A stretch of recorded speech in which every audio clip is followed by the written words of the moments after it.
Welcome to Shadows at Dusk. Dusk is not the end. It's the doorway between two worlds. A place where stories slip through, quiet, cold, and true.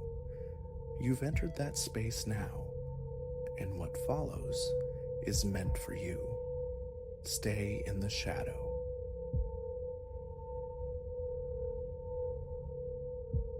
Jagged percussion. The first stone detonated against the kitchen window pane. Shards of glass sprayed inward, scuttling like frantic insects across the worn floorboards. Clara's cry was a sharp, tearing sound as she pulled Maya tighter, burrowing into the shadowed corner of the rental cabin, a haven-turned trap. Outside, the voices swelled, a guttural chorus thick with malice.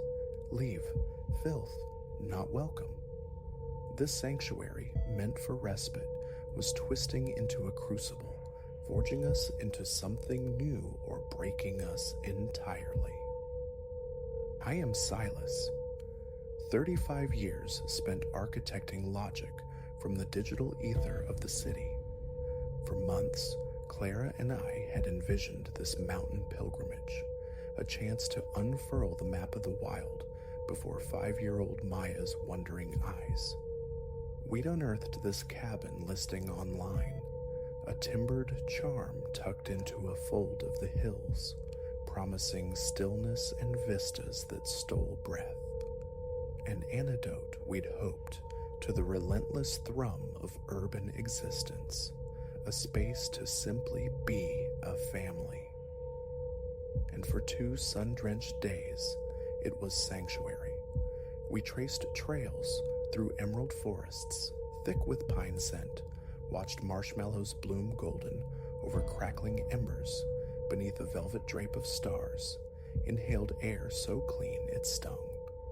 Maya, luminous with discovery, collected pine cones like jewels. Clara's smile, usually held captive by deadlines, unfurled freely. The city's grip slackened. Then subtly at first, the atmosphere curdled. Day 3 brought oblique stairs in the hamlet's single street. A sudden hush, falling like a dropped curtain when we entered the general store. An old man, face like weathered bark, hawking phlegm onto the dust near my boots as we passed. We tried to dismiss it, the ingrained suspicion. Small, secluded places sometimes hold for the unfamiliar. That evening, the sunset painted the peaks in bruised plum hues. We lingered on the porch, soaking in the quietude, until a pickup truck fractured the peace, engine snarling. An arm thrust from the window, a brown bottle arced through the air, exploding in a starburst of glass near Clara's feet. Go home, city freaks, the voice ripped, slurred but venomous. We recoiled into the cabin's lamplight, the bolts sliding home with a heavy thud. Clara's eyes were wide, her voice tight. Silas, we need to go. Now. But I, clinging to our paid-for week, to the illusion of control, waved it away. One belligerent drunk, I insisted. We won't let him chase us off. A fool's reassurance I see now. The following day, the air in town felt viscous with resentment. Glances weren't sideways now. They were direct, flinty. Muttered words snagged at the edge of hearing. In the local diner, our breakfast order met the floor with a clatter. An accident, delivered with a smirk thinly veiled as apology. Leaving, I caught fragments from a knot of men by the counter, not our kind. City poison, tainting this place. A cold knot formed in my gut. I hustled Clara and Maya back toward the rented car, the question hammering in my skull. Why? We'd offered only courtesy, trod lightly. This animosity felt baseless, primal. Night fell, thick and starless. Then came the first impact, that jagged percussion against the kitchen glass.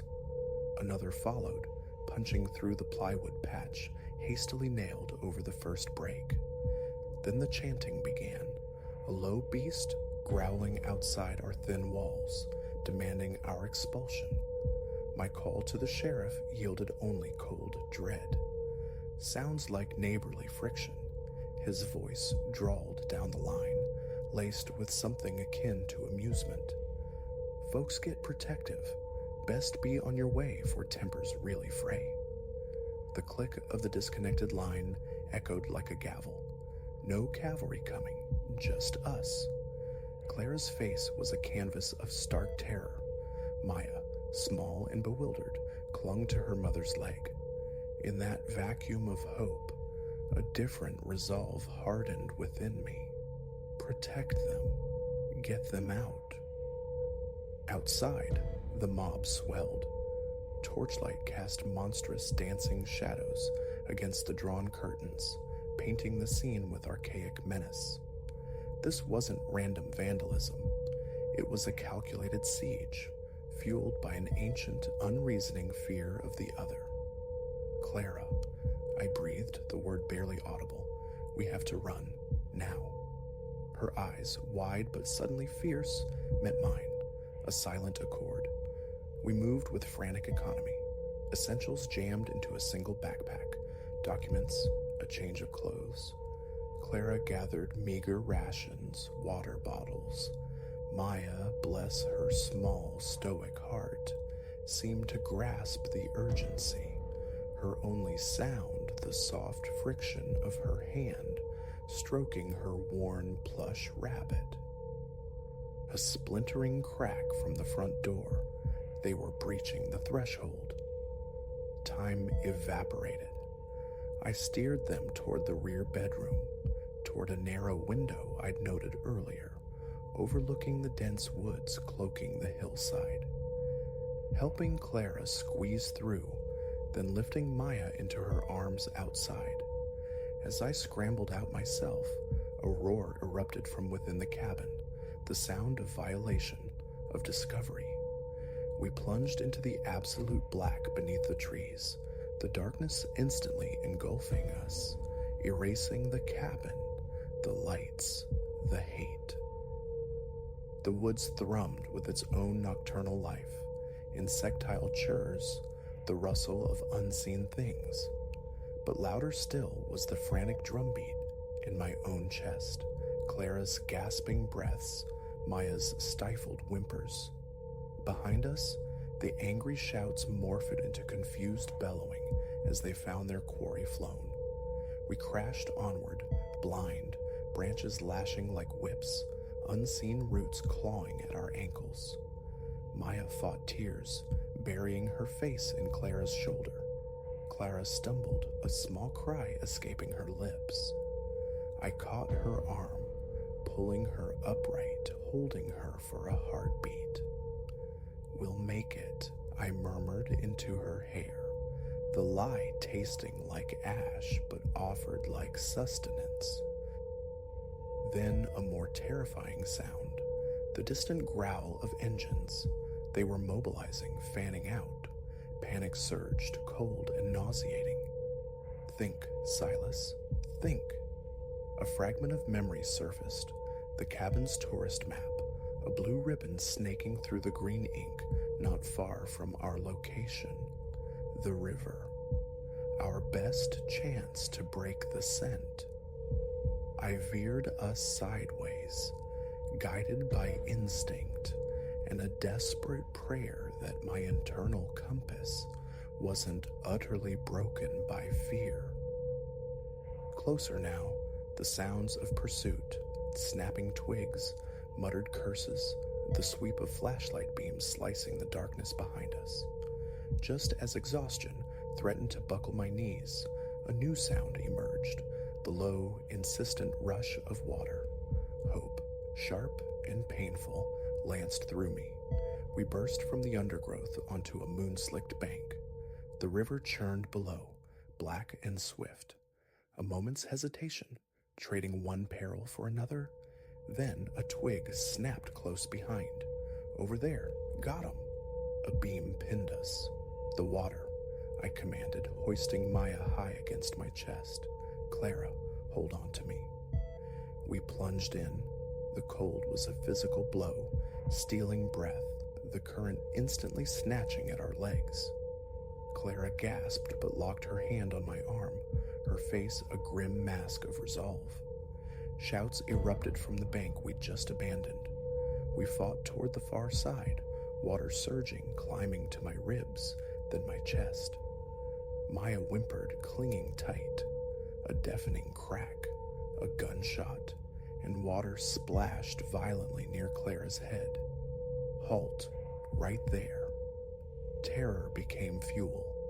We lunged the final distance, clawing our way up the muddy embankment on the opposite shore. No pause for breath. We scrambled back into the concealing woods, the river a turbulent barrier between us and the hate. The sounds of pursuit dwindled. The water, it seemed, was a threshold they wouldn't cross in darkness. We followed the river's course downstream, stumbling through the pre-dawn chill, driven by adrenaline's dregs.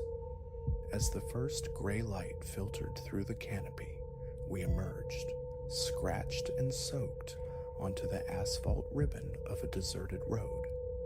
An hour passed, maybe more, before the rumble of an approaching semi brought salvation. The driver, face etched with concern at our disheveled state, pulled over. We offered a fractured story, a disastrous camping trip, a sudden storm, unwilling, unable yet to voice the full horror. He deposited us in the anonymity of the next sizable town, where our first stop was the state police barracks.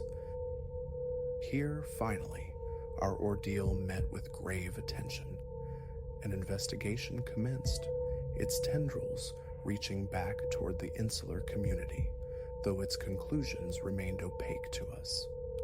Whispers eventually reached us, tales of the town's quiet history of discouraging outsiders, a simmering resentment that had finally boiled over into violence. We returned to the city's familiar grid, alive but altered, carrying the phantom chill of the river, the echo of shouts in the night. We were warier now, the placid surface of the world revealed to hold jagged depths. Yet the terror had also tempered us, revealing a resilience we hadn't known we possessed, the unbreakable weld of family forged in fear. Months melted away. One evening, in the soft lamplight of our apartment, I saw Clara gazing at a photograph of mist-shrouded peaks in a magazine. "Silas," she asked softly, her voice tentative, "will we ever go back to the mountains? Not there, of course, but somewhere?" The instinct was sharp, immediate. No, never again. But then I looked at Clara, her quiet strength, and at Maya, drawing oblivious rainbows at the table, her spirit unbowed. To surrender the wild entirely would be to grant those shadows a permanent victory. "Yes," I heard myself say, the conviction solidifying as I spoke. "We will. We'll find a different trail. We won't let their darkness extinguish the light in the world for us."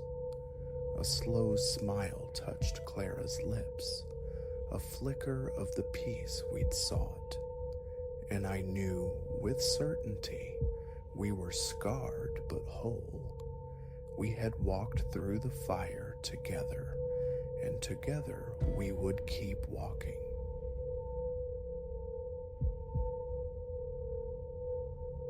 The initial susurrus from the eaves, that first night, I dismissed as the groans of an ancient structure settling into its bones, a house sighing.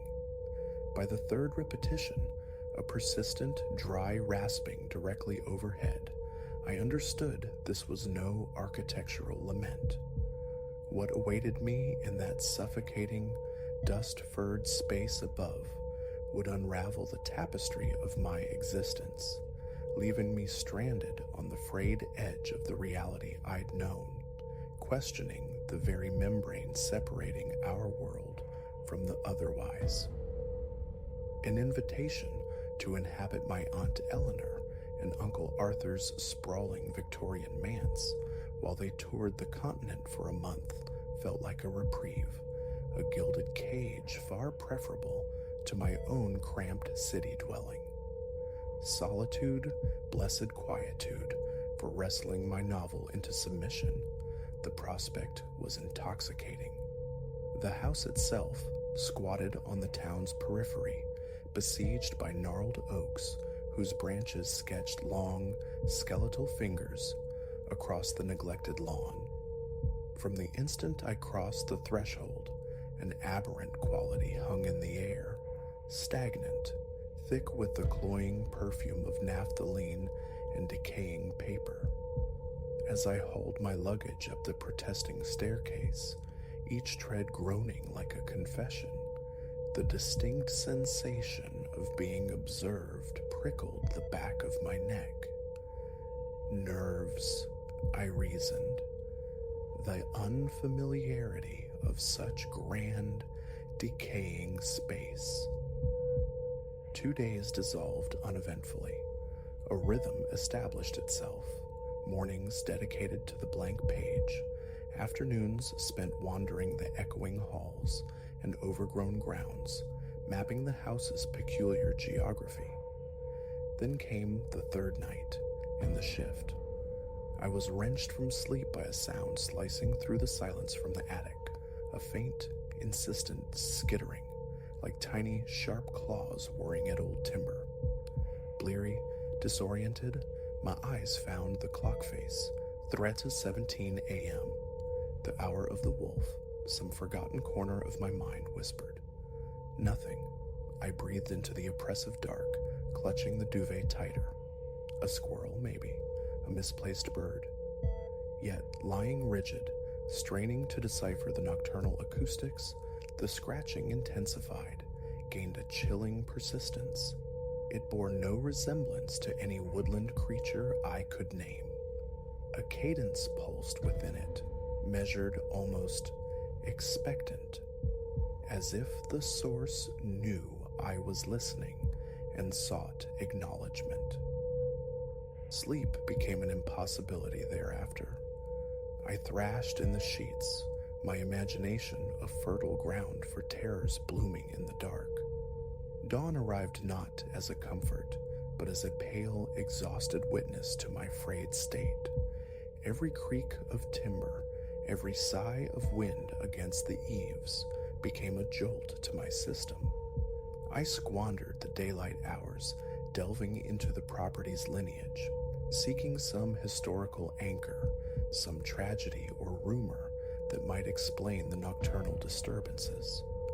But the house yielded no secrets, merely a prosaic history of ownership, generations passing through its rooms without recorded incident or particular sorrow.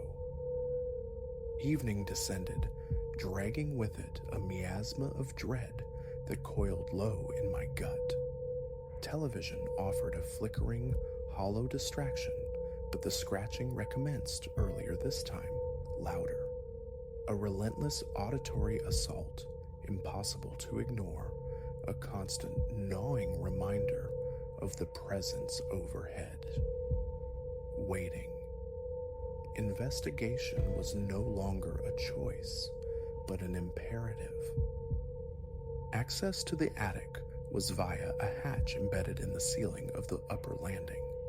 My hands, slick with nervous sweat, fumbled with the cord, pulling down the folding ladder. Its descent echoed unnervingly in the stairwell. I aimed my torch upward, its beam cutting a swathe through the Stygian gloom, illuminating a cavern choked with spectral shapes, furniture draped in shrouds of dust, Stacks of forgotten boxes like monolithic tombs. Gossamer threads of cobwebs drifted from the rafters like decaying lace. The air, thick and cloying with the scent of time and neglect, felt heavy enough to suffocate. Drawing a ragged breath, I ascended, my heart hammering a frantic rhythm against my ribs, a drumbeat surely audible to whatever lurked in the shadows above.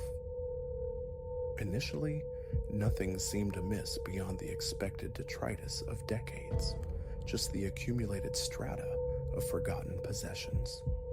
But as the torch beam swept across the far wall, a flicker of incongruous light snagged my attention, metal gleaming dully behind a barricade of cartons. I navigated the obstacle course of junk, displacing boxes that sighed plumes of dust, until the source was revealed, a door, diminutive, incongruously ornate, inset directly into the plaster wall. Its brass handle, fashioned into some Baroque swirl, was filmed with verdigris. It radiated an aura of profound wrongness, a fairy tale portal inexplicably embedded in the mundane architecture of a suburban attic. Hesitantly, I reached out. The instant my fingertips brushed the cool, tarnished metal, the scratching erupted anew, sharp and frantic, emanating directly from behind the impossible door. My hand recoiled as if burned. A strangled gasp escaped me. This defied logic. The house's exterior contours allowed for no such hidden chamber, yet overriding every primal instinct, screaming retreat, a morbid curiosity propelled me forward. My fingers closed around the handle, turned. With a low, protesting groan, the door swung inward, unveiling a darkness so absolute, so profound, it seemed to actively consume the torchlight. The scratching ceased abruptly, replaced by a silence that pressed in on my ears. I leaned in, squinting, attempting to pierce the impenetrable void. It was then I felt it, an icy exhalation against my cheek, carrying a scent both ancient and cloying, musty decay threaded with a sickeningly sweet undertone. Hello? My voice was a thready whisper, swallowed by the hush. Is anyone there? The reply manifested not as language, but as a sudden, violent surge of air that snuffed out my torch beam and sent me staggering back. I stumbled, losing my footing on the dusty floorboards, but the threshold had been crossed. Awareness had been established. Something was stirring, uncoiling from the blackness. I heard it before visual confirmation, a susurrus, a fluid, slithering movement that raised gooseflesh along my arms. And then they emerged, pouring from the aperture like viscous smoke, dozens of them. Figures, silhouettes vaguely humanoid, yet fundamentally wrong, in ways that defied articulation. Their locomotion was unnervingly graceful, physics-defying, flowing into the attic space with liquid ease. A scream lodged in my throat, useless. Flight was an alien concept. My limbs were locked in a rictus of terror, unlike any fear I had ever conceived. They formed a silent circle around me, their featureless expanses somehow radiating an insatiable, primordial hunger that leached the warmth from my blood. One entity drifted closer, its limb elongating with impossible elasticity. Fingers, colder than glacial ice, brushed my cheek. The contact was electric, jolting, and in that instant comprehension flooded me, unbearable, shattering. Visions cascaded, worlds layered upon worlds, realities stacked like brittle panes of glass, an infinite cosmic onion. And within each stratum, these beings watched, waited, their unseen claws perpetually scratching at the fragile partitions between dimensions. The deluge of alien knowledge threatened to obliterate my sense of self, my consciousness fragmenting under the sheer weight of the forbidden. Just as oblivion beckoned, a shrill, mundane sound sliced through the pandemonium, my mobile phone ringing insistently from the bedroom below. The psychic hold fractured. I gasped, dragging air into my lungs like a drowning man surfacing. The shadowy forms recoiled, flowing back towards the impossible doorway, like tide receding from the shore. I didn't linger. Scrabbling backwards, I found the ladder, descended with reckless speed, and slammed the attic hatch shut, the thud echoing with finality. I fled to my room, snatched the phone. Eleanor's name glowed on the screen. Hands trembling violently, I answered. "Silas, are you quite all right?" Her voice, laced with uncharacteristic anxiety, crackled across the line. I had the most peculiar feeling just now that something was amiss. My mouth opened, the urge to confess, to spill the impossible horror, warring with the certainty of disbelief. How could I articulate the abyss I'd glimpsed? I'm okay, I managed, my voice a rough croak. Just a nightmare, I suppose. A vivid one. We spoke for a few more minutes, the familiar cadence of her voice, a temporary anchor in the swirling chaos of my mind. But even as we exchanged pleasantries, I knew something fundamental had shifted.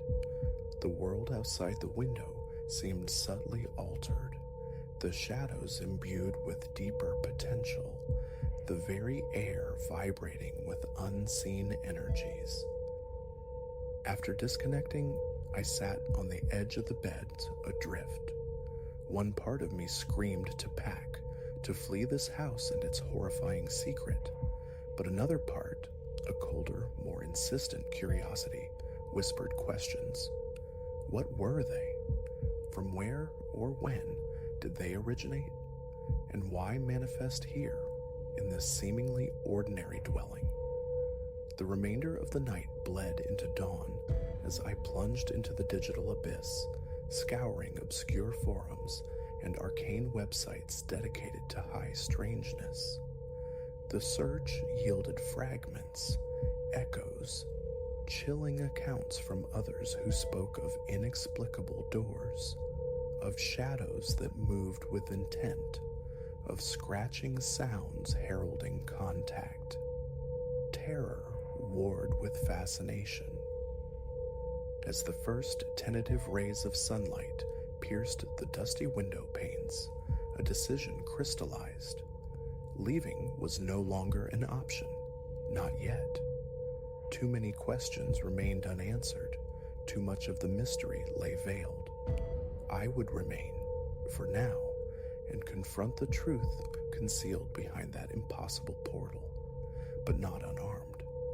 The day was spent gathering a strange arsenal, lines of salt, packets of iron filings, hastily drawn sigils borrowed from a half-dozen disparate traditions. I had no certainty any of it would avail me, but inaction felt like surrender. Night fell once more, and with the deepening gloom came the inevitable, familiar sound from above, the dry, insistent scratching.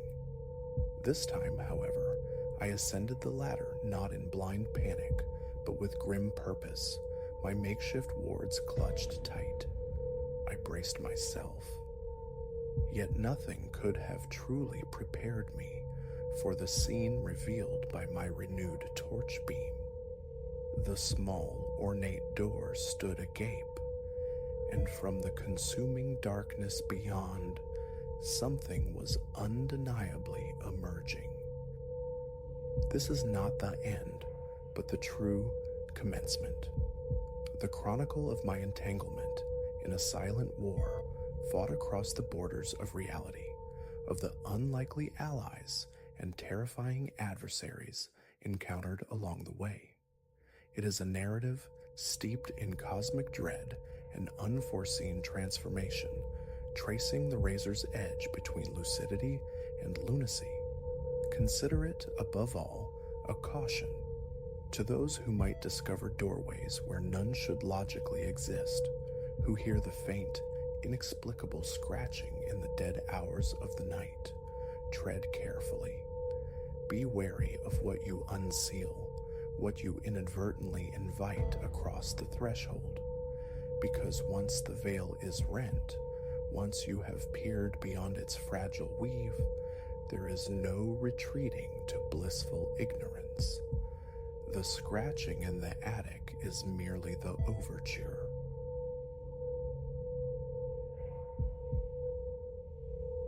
The intention had never been to pause. Hours bled into one another, marked only by the monotonous thrum of tires on asphalt, traversing expanses of highway that felt less like roads and more like sutures holding empty landscapes together. Home beckoned, a faint signal across the void, yet the needle on the fuel gauge dipped with alarming finality. The next town shimmered, mirage-like, miles beyond reach. So when the stuttering fluorescence of a lone station emerged from the gloom ahead, a fractured kind of gratitude bloomed, despite the structure's air of near-total dereliction. It clung precariously to the roadside, an island in a sea of barren fields, flanked by gnarled trees that seemed petrified mid-struggle against some forgotten gale. A single pump stood sentinel, ancient and rust-wept, its paint flaking, the nozzle scarred from use. Ilara killed the engine, the sudden silence profound, almost suffocating. She stepped out into biting air, a stillness so complete it felt like the world holding its breath. Grasping the cold metal of the nozzle, she fought a rising tide of unease, concentrating on the slow, rhythmic clicks as gasoline trickled into the tank, each tick echoing unnaturally in the vast quiet. Her gaze darted, scanning the periphery, anticipating movement in the deep shadows, but finding only the vacant lot and the weak, jaundiced light spilling from the station's grimy window. Then a voice materialized from the silence. "Need assistance?" Ilara flinched violently, heart hammering against her ribs. She whirled. He stood mere feet away, his arrival utterly unheard, unseen. Tall, gaunt, with a face the color of bleached bone and eyes like dark water, reflecting the station's sickly glow. "No, I'm fine," she managed, the words catching in her throat. He remained motionless, his gaze unwavering, unsettlingly analytical, as if assessing her worth, her vulnerability. She forced her attention back to the pump, the numbers climbing with agonizing slowness. "Traveling solo?" he inquired, his tone quiet, laced with an unnerving amusement. A strained smile touched Ilara's lips. "Just passing through?" He gave a slow nod, his stare never leaving her face. "Few travelers pause here now," he murmured, more to the night than to her. She offered no reply, the silence stretching taut. The pump finally gave a decisive click. With hurried movements, Ilara secured the nozzle, twisted the gas cap tight. Escape was the only imperative, putting miles between herself and this unnerving presence. "Safe journey," he offered, as she slid back into the driver's seat, the words soft, almost a taunt. No response. Engine ignited. A final glance. He stood exactly as before, a statue carved from shadow, face impassive, eyes depthless voids. Ilara pulled away, tires crunching on loose gravel, her knuckles white on the steering wheel, pulse frantic. Just some desolate outpost's strange guardian, she told herself. A harmless eccentric.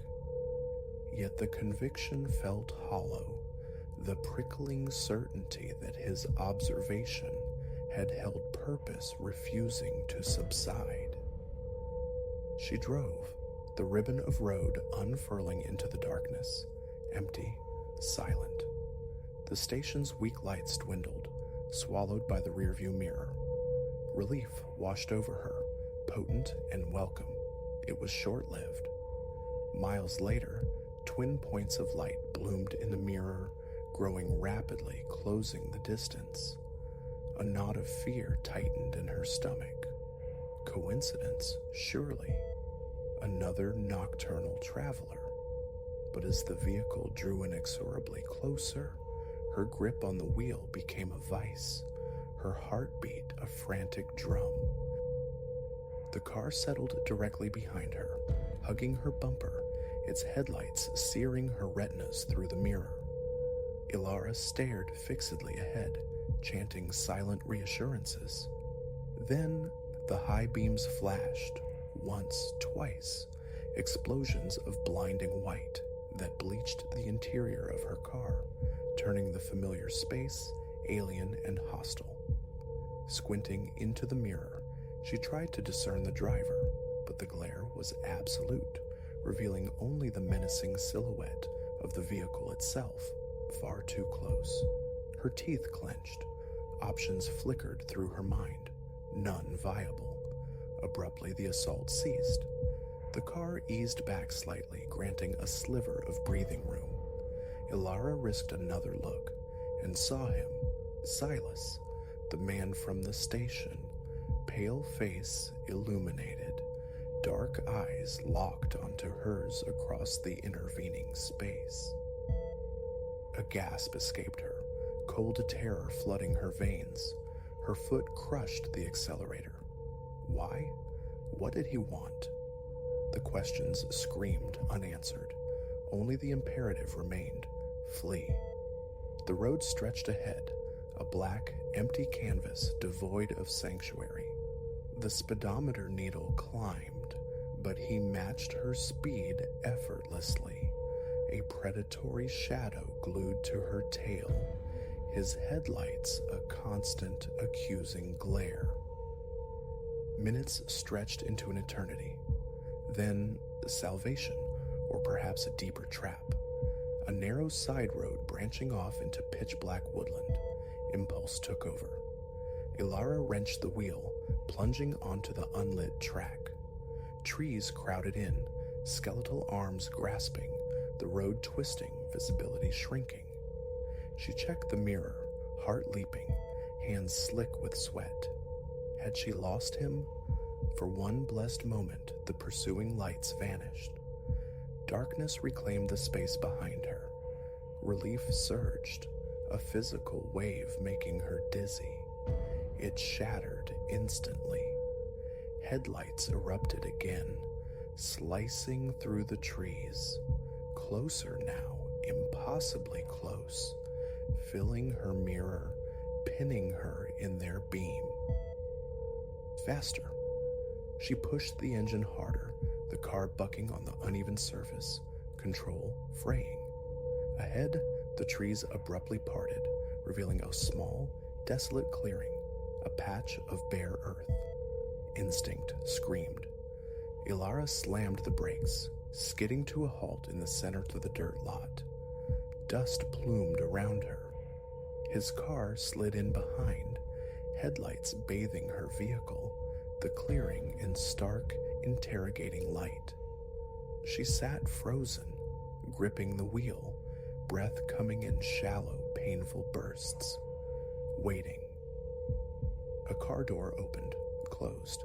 He emerged, a figure silhouetted against the blinding glare, face obscured by shadow. His posture was unnervingly calm.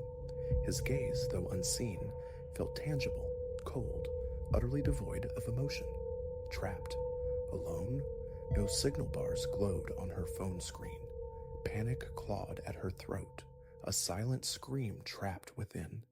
He began to walk towards her, steps measured, deliberate.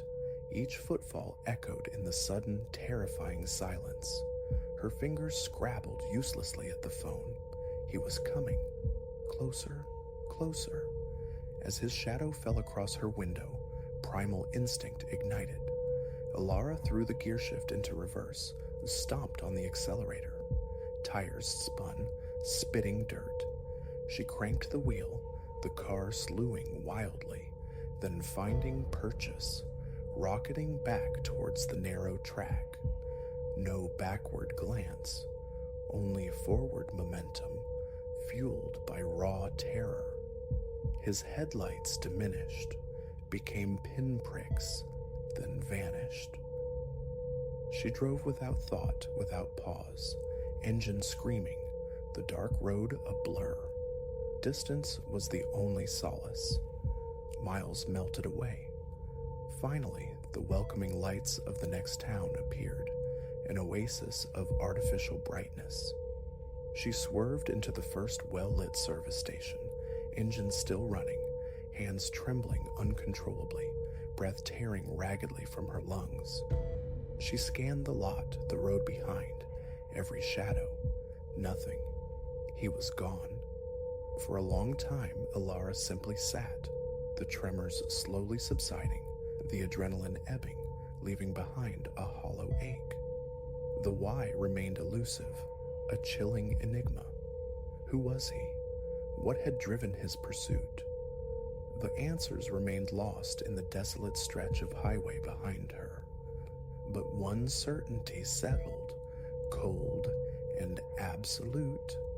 Some lonely roadside beacons were best left undisturbed in the darkness.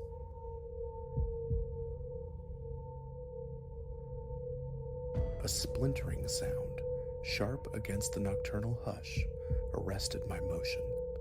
15 autumns I'd walked these woods, as Ranger Silas Thorne, their secrets my companions, their dangers familiar. Yet the pulse hammering against my ribs spoke of something new, something feral lurking just beyond sight.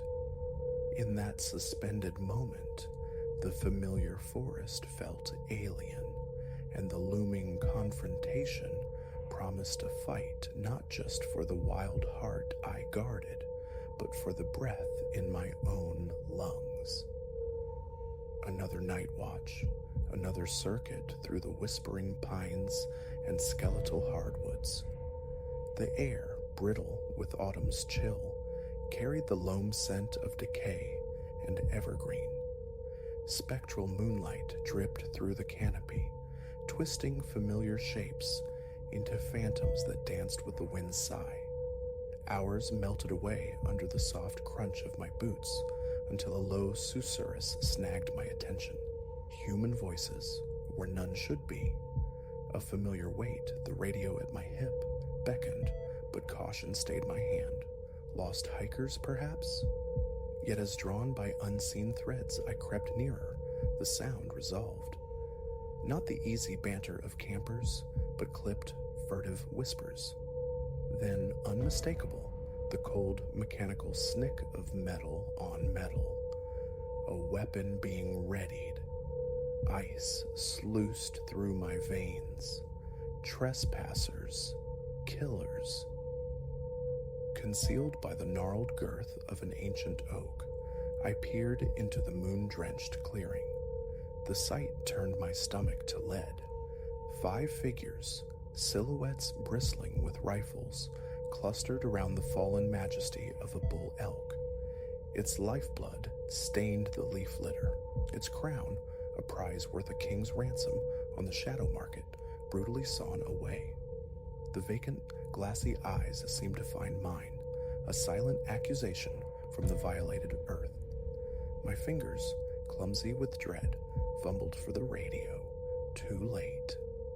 A dry twig, treacherous under my boot, exploded in the stillness like a firecracker. 5 heads jerked towards the sound. A frozen tableau shattered. Who's there? A guttural voice ripped the quiet rifle swinging my way. Instinct screamed louder than thought. I bolted. The forest became a nightmare maze, branches clawing at my face, the thud of pursuing feet echoing my own frantic heartbeat. Air seared my lungs. A rifle cracked, the sound swallowed by the trees, followed instantly by the thwack of lead-biting wood scant inches from my ear. I threw myself sideways, losing purchase on the slick leaf mold, and pitched headlong down a steep, tangled slope.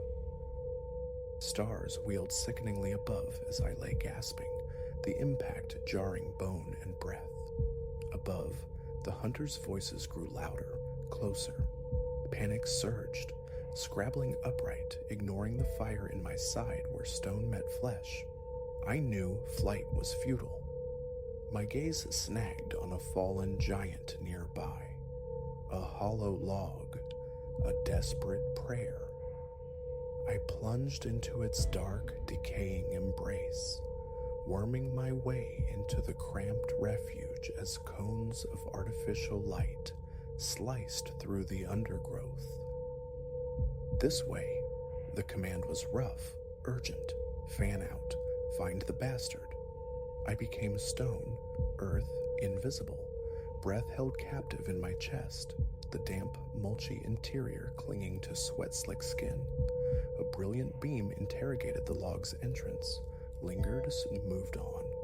Clear here, a voice grumbled, impossibly near. Could have circled back. Another voice, sharper. Forget him. Got what we came for. Let's move before the whole damn ranger patrol descends. Their heavy tread faded into the wood's embrace. Silence returned, profound and absolute, yet I remained entombed, counting the slow hammer of my heart. Only when the quiet felt permanent, stretching into long, elastic minutes, did I dare to uncoil my protesting limbs from the log's grip. My muscles screamed defiance as I stood, stiff and disoriented, realizing the panicked flight had carried me far deeper into the wilderness. My hand sought the radio, testing its solidity, whispering a plea for its function. It crackled to life. Dispatch, this is Ranger Thorne. My voice was a strained rasp. Code 10 emergency, Sector 7. Encountered multiple armed hostiles, confirmed poaching activity, requesting immediate armed assistance. A burst of static, then the calm, clipped tones of the dispatcher. Acknowledged, Thorne. Units en route. ETA approximately 20 minutes. Report your status. Briefly, clinically, I painted the picture. The elk, the rifles, the escape. Even as I spoke, a resolve hardened within me. They wouldn't simply vanish. Advise you maintain position, Thorne, the radio instructed. Await backup.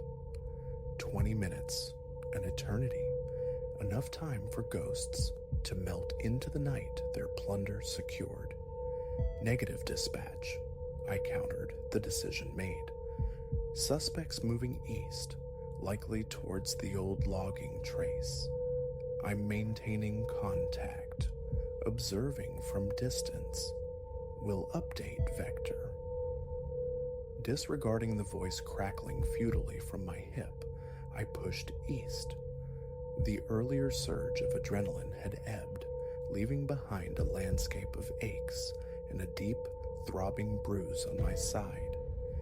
Each step jarred, but righteous fury and the ingrained habit of duty propelled me forward. The forest floor muffled my tread as I shadowed the unseen path of the poachers. Then, a low growl vibrated through the trees, engines idling. They had transport waiting near the disused fire road. Urgency lent speed to my battered legs. Reaching the fringe of the woods, I saw them, two hulking pickup trucks half swallowed by shadow. The men moved quickly, loading bundles, their voices tight with tension. "Should have dealt with that ranger," one snarled. "He'll have called it in." "Less talk, more loading," another snapped. "We're gone before anyone gets here." An anchor. I had to anchor them here, my gaze fixed on the thick rubber tires, a desperate gamble. Slipping through the final screen of foliage, I circled wide, using the trucks themselves as cover. They were focused inward, absorbed in their illicit task. My clasp knife felt small, inadequate, but its blade was sharp. Heart pounding a frantic rhythm against my ribs, I broke cover. A quick slash, a satisfying shh as the first tire sighed flat. Second, third, I was wrenching the blade through the sidewall of the fourth when a sharp cry pierced the night. "Hey, you!" No hesitation. I spun and fled, weaving like a startled deer back into the welcoming darkness of the trees, the angry spit of bullets chasing my shadow. Lunging behind a massive moss-covered boulder, I collapsed, chest heaving. Pursuit faltered. They were momentarily lost in the blackness I knew intimately. "Show yourself, Ranger," one yelled, the threat barely veiled by mock reason. "Let's just talk this out." Talk? Like they'd talked to the elk? I scanned the shadows, planning my next evasion, when a distant, rising ululation sliced through the night. Sirens, growing louder, closer. A wave of profanity erupted from the direction of the trucks, followed by the frantic crashing of bodies, forcing passage through the undergrowth, scattering like rats. Relief, sudden and profound, buckled my knees. I leaned heavily against the cool stone. It was finished. Strobing beams of red and blue painted the trees in garish, fleeting colors. Slowly, I emerged, hands held high, identifying myself to the arriving uniforms. Concerned faces, rapid questions blurred around me. My gaze, however, locked onto the trucks, now islands of official activity in the swirling lights. Evidence bags were being filled, and there, laid bare under the harsh glare, were the severed antlers, magnificent even in their tragic separation. A grim satisfaction settled. The forest violation would not go unanswered. Guided towards the waiting ambulance, a weary sense of victory warred with profound exhaustion. Tonight, the woods breathed easier, the immediate threat quelled. My own path forward felt altered, the familiar rhythm of patrols irrevocably changed. Routine had shattered, replaced by the sharp awareness of teeth hidden in the dark. Yet there was no regret. To stand sentinel over this wild expanse, to guard its silent life, was less a profession than a covenant. And whatever shadows stirred beneath the canopy, whatever dangers the turning seasons might bring, Silas Thorne would be there, watchful, ready.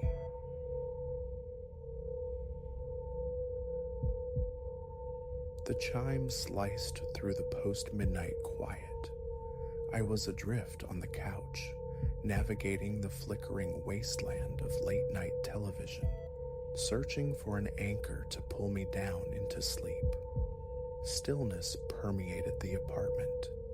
I'd extinguished the overhead glare, leaving only the intimate circle cast by a lone lamp on the end table.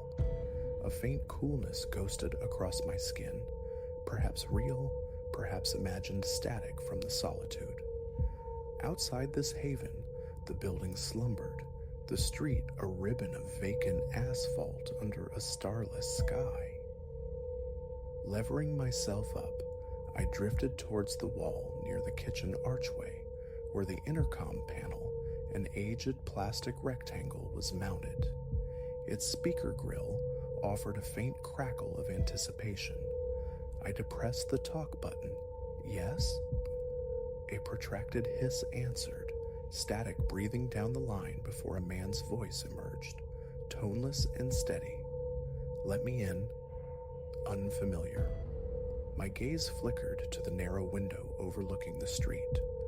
Through its angled pane, I could just discern the building's entrance, the external call panel beside it. One meager streetlight cast long shadows, supplemented by the distant neon blur of some forgotten sign. No figure occupied the pool of light. The threshold was vacant, the sidewalk desolate, yet the voice persisted, calm, quiet, utterly disembodied. I pressed closer to the speaker's perforations. Who is this? Only the empty rush of static replied. A beat of silence stretched. Hello? Identify yourself. The line clicked dead. I remained, fingers hovering over the panel, a knot of confusion tightening in my gut. I waited. Silence echoed. After a slow count to 30, I released the button. Back at the window, I scanned the vista again, more intently this time. The building's facade remained inert. No phantom cars whispered past. No late-night wanderers drifted by. Just the gloom and the feeble illumination of the lone lamppost. A prank, perhaps? I shrugged the thought on like a thin coat and retreated to the couch, attempting to re-engage with the television's hypnotic glow, though my pulse tapped a nervous rhythm against my ribs. Minutes crawled by before the intercom buzzed anew, a sharper insistence this time. I was on my feet instantly, crossing the room in quick strides, thumb jabbing the button. Yes? My voice was a low murmur. Let me in. The same dispassionate male tone returned, though now it seemed faintly obscured, as if filtered through muslin. I leaned my shoulder against a cool wall, consciously slowing my breath. Again, the window beckoned. Forehead pressed to the cold glass. I peered out. Nothing. Utterly nothing.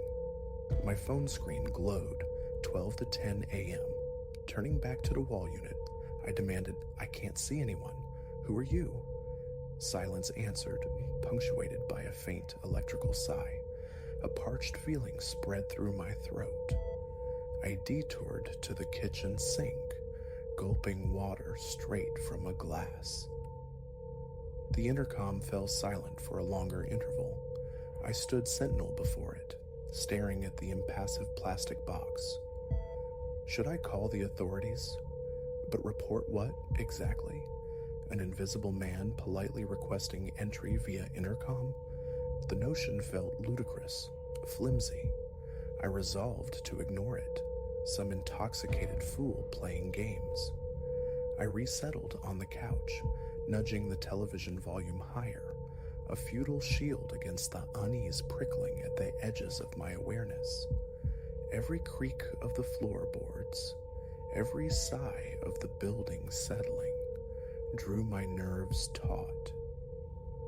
Perhaps 10 minutes later, though time felt warped, elastic, the buzzer erupted again. I shot upright, stumbling slightly in my haste. I mashed the talk button, shouting this time, "What is it you want?" The voice, unperturbed, level. Let me in. A cold fist clenched in my stomach. Button depressed again, I forced steadiness into my reply. I don't know who you are. Go away.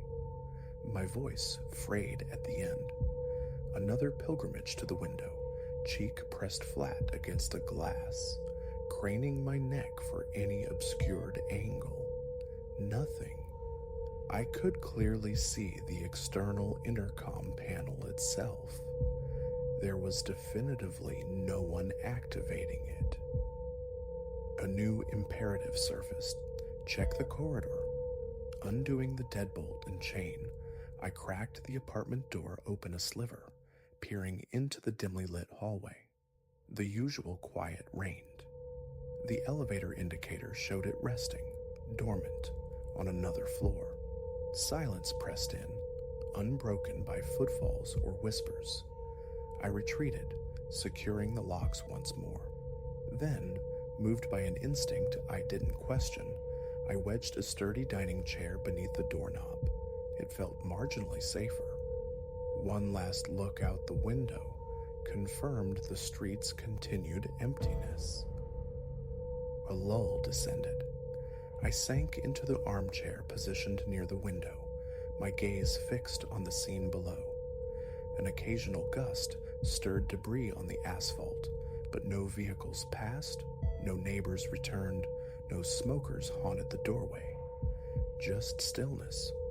Then, inevitably, the intercom buzzed. It must have been nearing 12:30 a.m. A frantic pulse hammered in my neck. I approached the panel, pressed the button, but offered no words. "Let me in," the voice reiterated, identical in its flat insistence.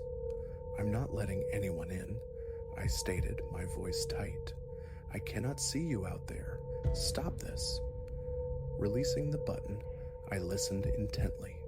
Only static whispered back. My palms were slick with sweat.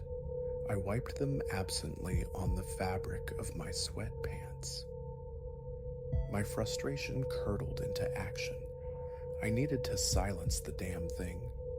Prying at the intercom panel's cover proved fruitless. I fetched a small screwdriver from a kitchen drawer, attacking the screws, but they were worn smooth, refusing purchase. Was there a plug? No, it was wired directly into the wall. Defeated, I struck the panel sharply with my open palm.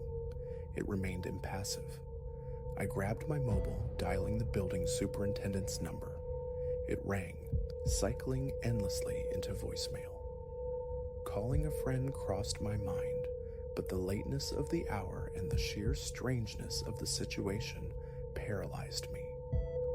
What could I even articulate? I stood stranded in my own living room, breathing shallowly through my mouth, fighting for composure. The intercom rang again. "Go away," I yelled at the plastic grill. "I'm calling the police." I paused, listening for any reaction. The voice simply repeated, "Let me in." The thudding in my ears intensified. Another desperate glance out the window yielded the same result: emptiness. Pressing the talk button, a tremor in my voice, I asked, "How are you calling from the intercom if you're not standing outside?" No reply. I tried again. "Where are you?" Absolute silence. Right, the lobby.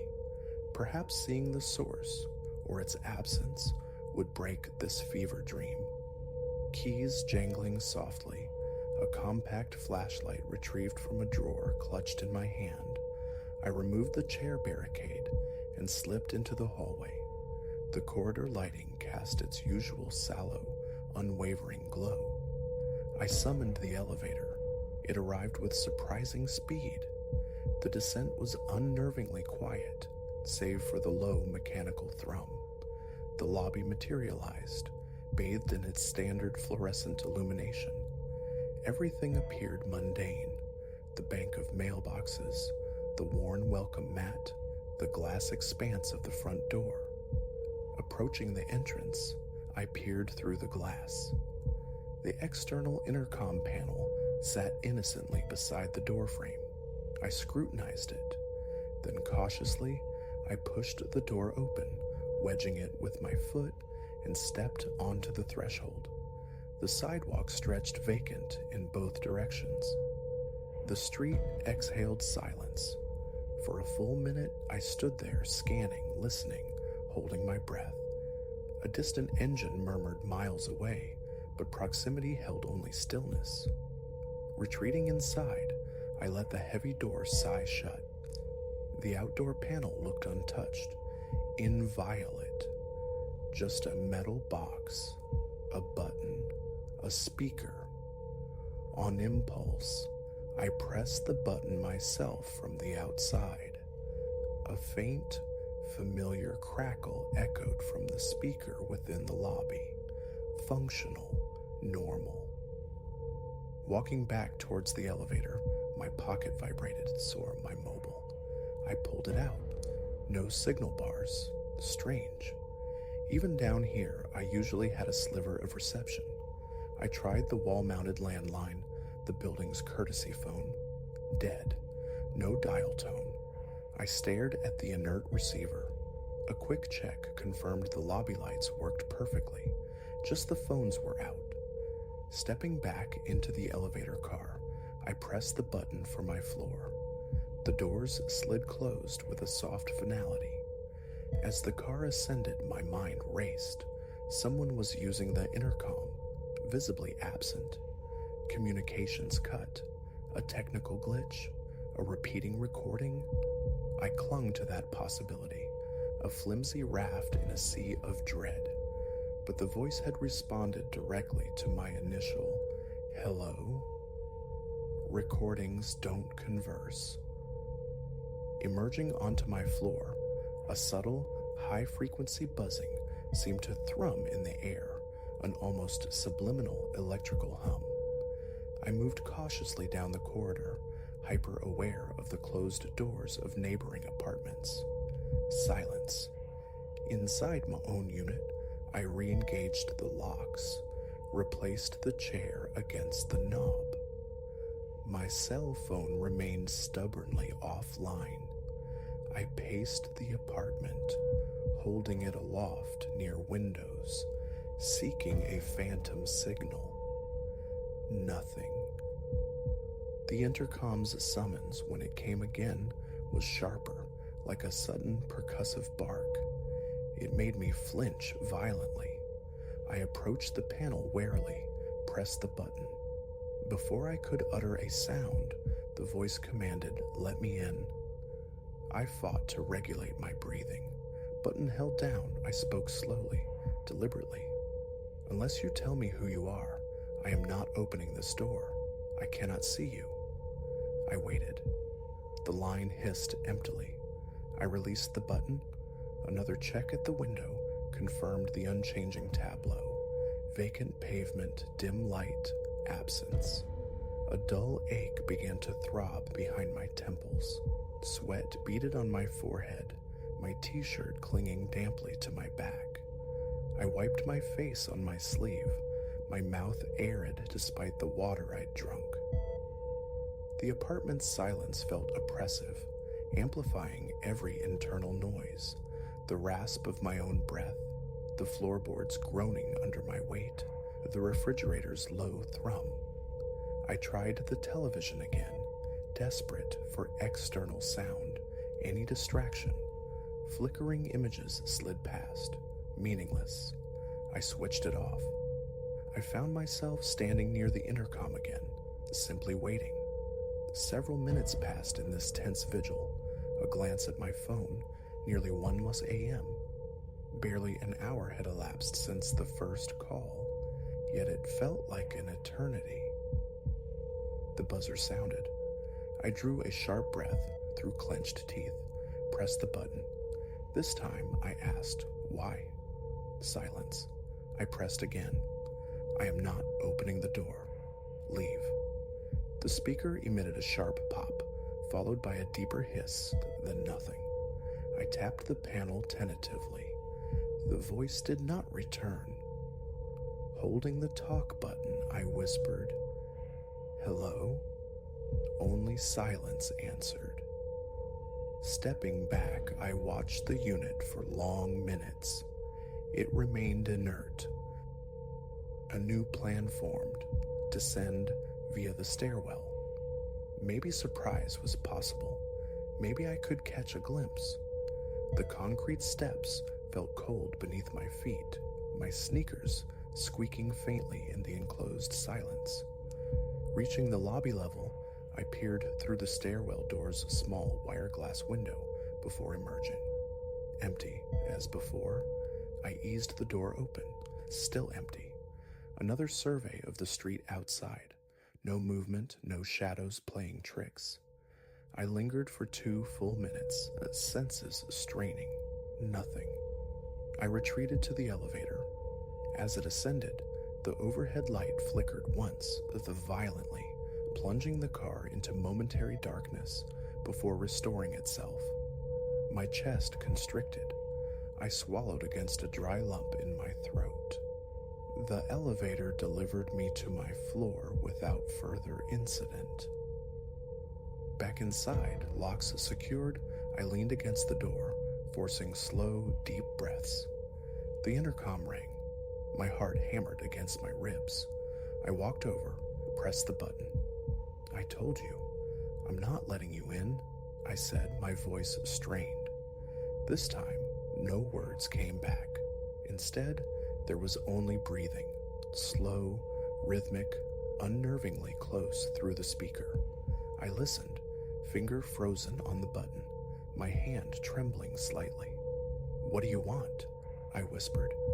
The breathing persisted for several more seconds, then ceased abruptly.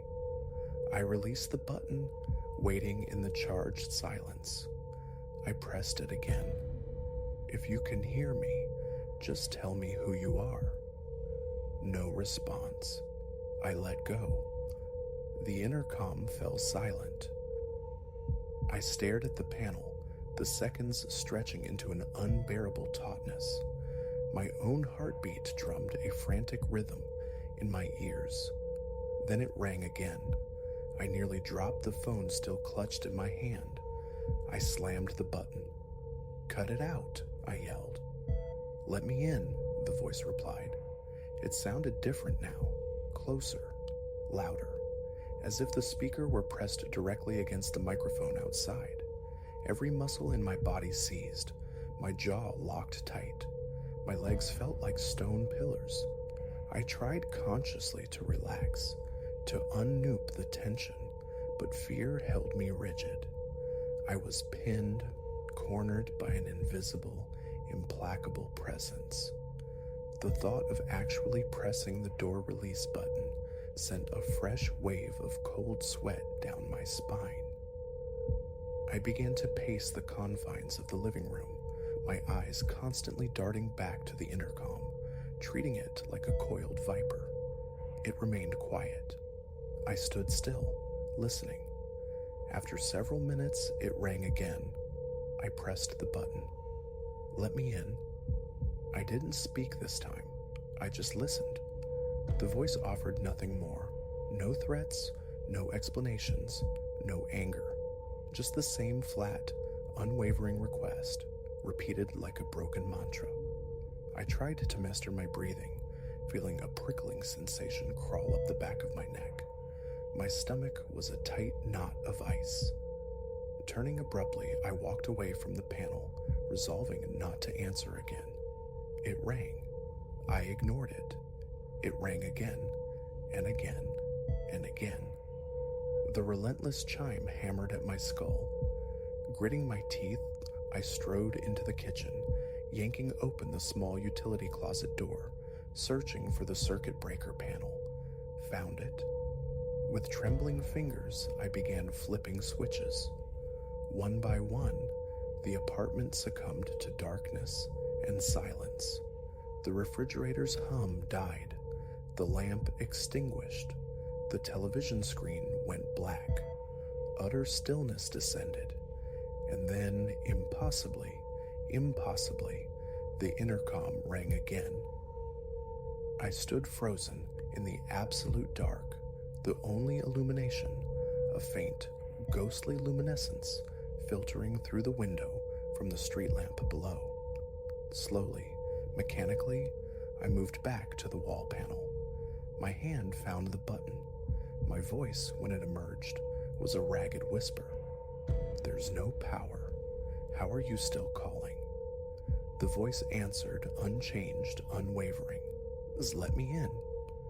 I remained there in the blackness, finger depressing the button, the frantic thump of my own heart echoing in the void. I could feel sweat tracing paths down my face, my shirt clinging clammily to my skin.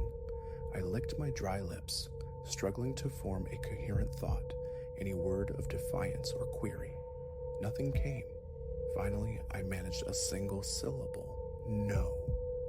I released the button.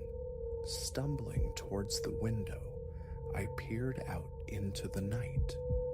The street remained as it had been all along, empty, silent, devoid of explanation.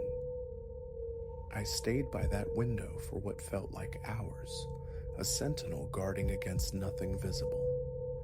The intercom chimed a few more times, each summons puncturing the profound silence. I ignored them. My body felt leaden, my legs cramped and aching. Eventually, the ringing ceased altogether. The ensuing silence was heavier, thicker than before. I waited in the darkness, my eyes slowly adjusting, mapping the familiar shapes of my furniture in the gloom. The intercom remained mute. The thought of restoring power flickered, but I didn't move. I simply stood, leaning against the cool wall, breathing shallowly, waiting for the next phase, whatever it might be. After a long while, I dragged the armchair closer to the window and sank into it, facing the street. I watched until my eyes burned with fatigue. Nothing changed. The intercom stayed silent. When the first tentative gray fingers of dawn began to probe the eastern sky, I was still there, awake, slumped in the chair, stiff, sore, and vigilant, watching an empty street rise to meet a new day. The voice never offered a reason. It never gave a name. It never deviated from its single chilling request. But I never opened the door. I never saw a soul. And as the sun climbed, bathing the city in ordinary light, the intercom remained blessedly, terrifyingly quiet. Yet for a long time afterward, every unexpected noise, every creak, every distant siren sent a jolt through me, my own breath catching in the silence of an apartment that no longer felt entirely empty.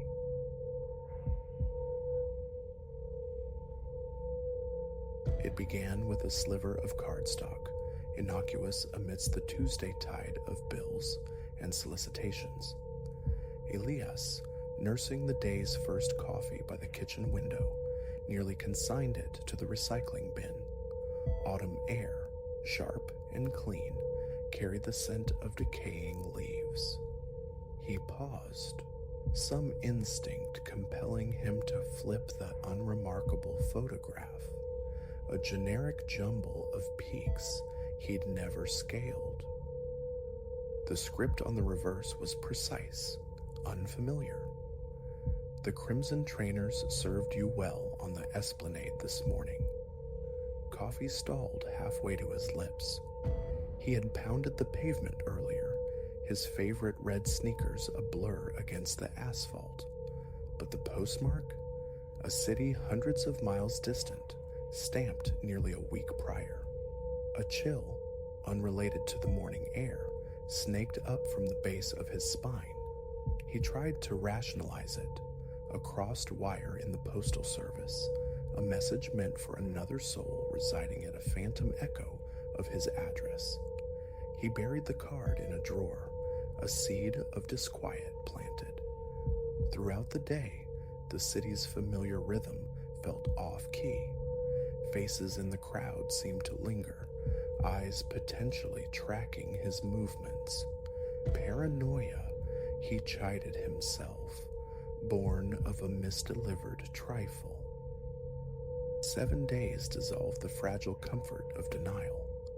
Another postcard surfaced, this time depicting a sun-drenched, unfamiliar cafe. His fingers, betraying a tremor he couldn't quell, turned it over. Impressive delivery. Cobalt is certainly your hue. The presentation, that very morning, his trusted blue tie, ice formed in his veins. This was no stray arrow. It was aimed. He scrutinized the card, seeking any fissure in its impossible knowledge. A different city's postmark, again days old. How could ink on paper foretell an event yet to transpire when it was mailed? They became a relentless cadence after that, arriving with unsettling regularity. Ephemeral landscapes, windswept coasts, tranquil forests, bustling marketplaces he'd never visited, served as canvases for prescient truths. The new coiffure suits your profile, admired before the scissors fell. That disagreement with Alara must have stung. Kin can wound the deepest, dissected before the harsh words flew. Favor the left ankle, perhaps forgo tomorrow's exertions. A weakness cautioned against a run, yet contemplated. Each missive was a whisper from tomorrow, postmarked yesterday, originating from an ever-shifting atlas of distant towns. Obsession took root. Elias pinned them to a bulletin board, a constellation of dread spreading across the cork.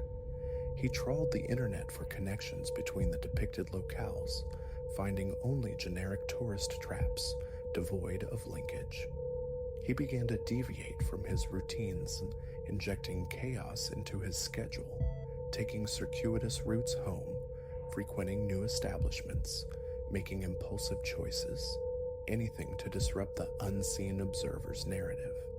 The effort proved futile. A card arrived promptly. The deviation through the arboretum was inspired, wasn't it?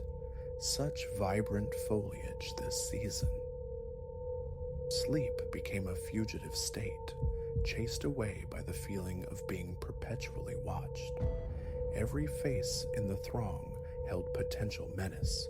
The barista crafting his morning brew, the silent neighbor across the hall, ghosts from a forgotten past nursing spectral grievances. He sought assistance from the constabulary, but without tangible threats, their hands were tied.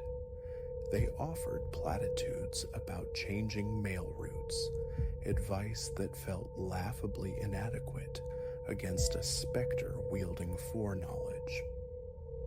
In desperation, he engaged Ms. Thorne, a private investigator whose initial professional skepticism visibly eroded with each impossibly accurate card that continued to arrive. "It defies logic, Elias," she confessed one afternoon, the collection spread like tarot cards across her desk. The timing, the intimacy, it's like temporal voyeurism, utterly baffling. They implemented countermeasures. Surveillance systems watched empty air around his apartment. Mail screening protocols proved porous.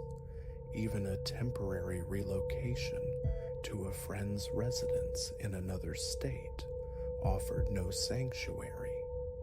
The postcards persisted, finding him unerringly. The observations sharpened, probing deeper into his psyche, his vulnerabilities. Your mother pines for your voice. Perhaps a call is overdue. That dermal irritation seems vexing. Have you considered melaleuca oil? Then the shift from invasive to menacing, a chilling whisper that broke through his remaining defenses. Your fear is palpable, rightly so. This fractured his resolve. He retreated from the world, extinguishing his life outside the apartment walls. Work ceased, friendships faded, curtains remained drawn against the accusing light of day. He became a hermit in his own home, starting at every floorboard creak, every siren's wail. The cards now materialized beneath his threshold, slipped silently into his isolation. Sanctuary is an illusion, one declared. Discovery is inevitable. He was ensnared, tormented by an omniscient pursuer, operating outside the known laws of time and space.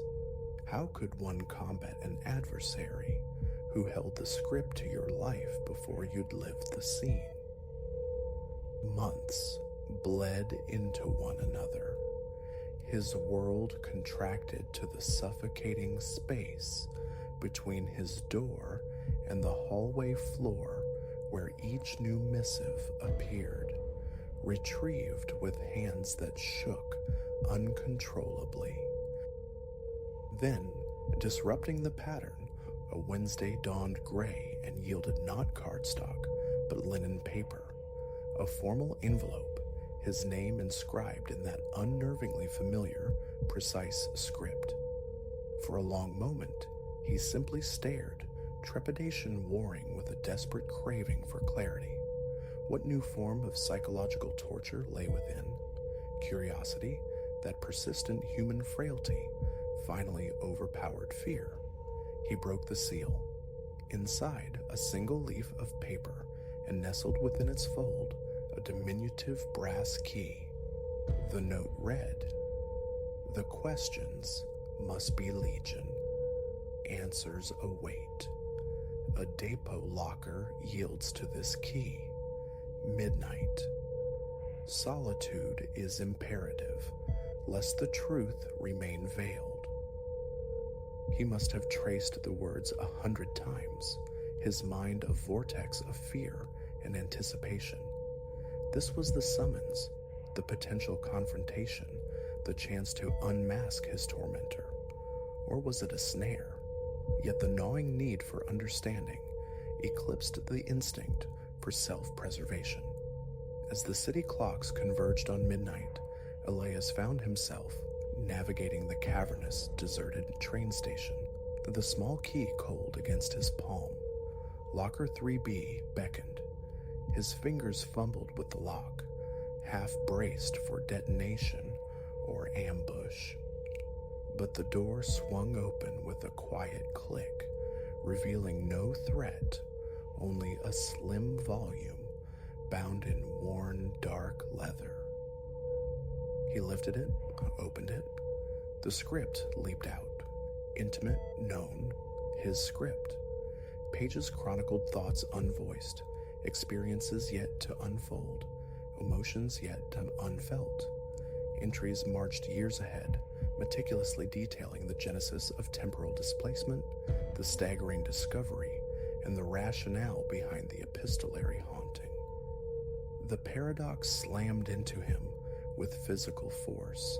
The stalker, the sender, the architect of his torment was Elias. He had been sending messages back through time to himself. As he stood there, unmoored, the journal clutched like a lifeline. A figure coalesced from the station's deep shadows. Elias knew, before the light fully caught the face, who it was, him, but older, etched with time's passage, eyes mirroring his own weary soul, carrying a weight he couldn't yet comprehend. "Forgive me," the elder Elias murmured, the sound thick with remorse. "My intent was preparation, insulation against shock. Instead, I delivered only anguish." But the purpose? Elias rasped, the question clawing its way past the lump in his throat. Why inflict this? His future iteration sighed, a sound that seemed to carry the dust of ages. "A cataclysm averted," he said softly, "an event that reshaped everything. But the intervention itself, I realized too late. It warped the timeline, seeding the very disaster I sought to uproot." Through the waning hours of the night, beneath the station's spectral glow, the elder spoke. He recounted unfolding years, spoke of discoveries and profound losses, of a world teetering on an unforeseen precipice. And now, Elias whispered, as the first hint of dawn bled bruised colors into the eastern sky. Now, the elder replied, his form already seeming less substantial. Destiny reclaims its course. The messages cease. Interference ends. Let the current flow as it must. And with that, he dissolved back into the ephemeral fabric from which he'd emerged. Elias remained alone on the platform, clutching the chronicle of a life potentially his, the weight of unlived years pressing down. Life resumed, but normalcy was a shore he could no longer reach. The postcards ceased as promised, yet peace remained elusive, forever shadowed by the impossible knowledge he now carried. He became acutely conscious of each branching path, each decision freighted with the potential to steer him toward or away from that haunted visage in the station. The journal remained unburnt, locked away, a heavy testament to temporal paradox and the profound folly of manipulating fate, and sometimes encountering a carousel of picture postcards in a shop window, a phantom coolness would trace his spine, whispering a chilling, recursive question that echoed in the chambers of his mind. Is this the moment it starts?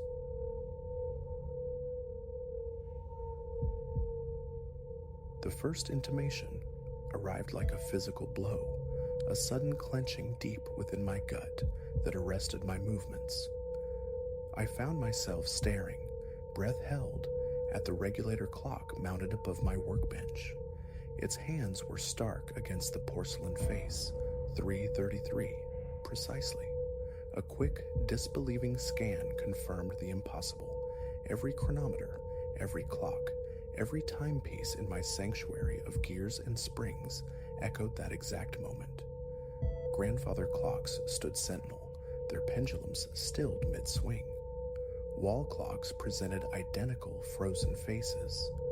Even the disassembled pocket watch on my bench, its tiny heart exposed, displayed hands locked at that unholy trinity of threes.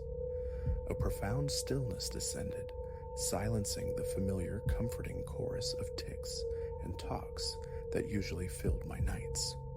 The air grew heavy, expectant.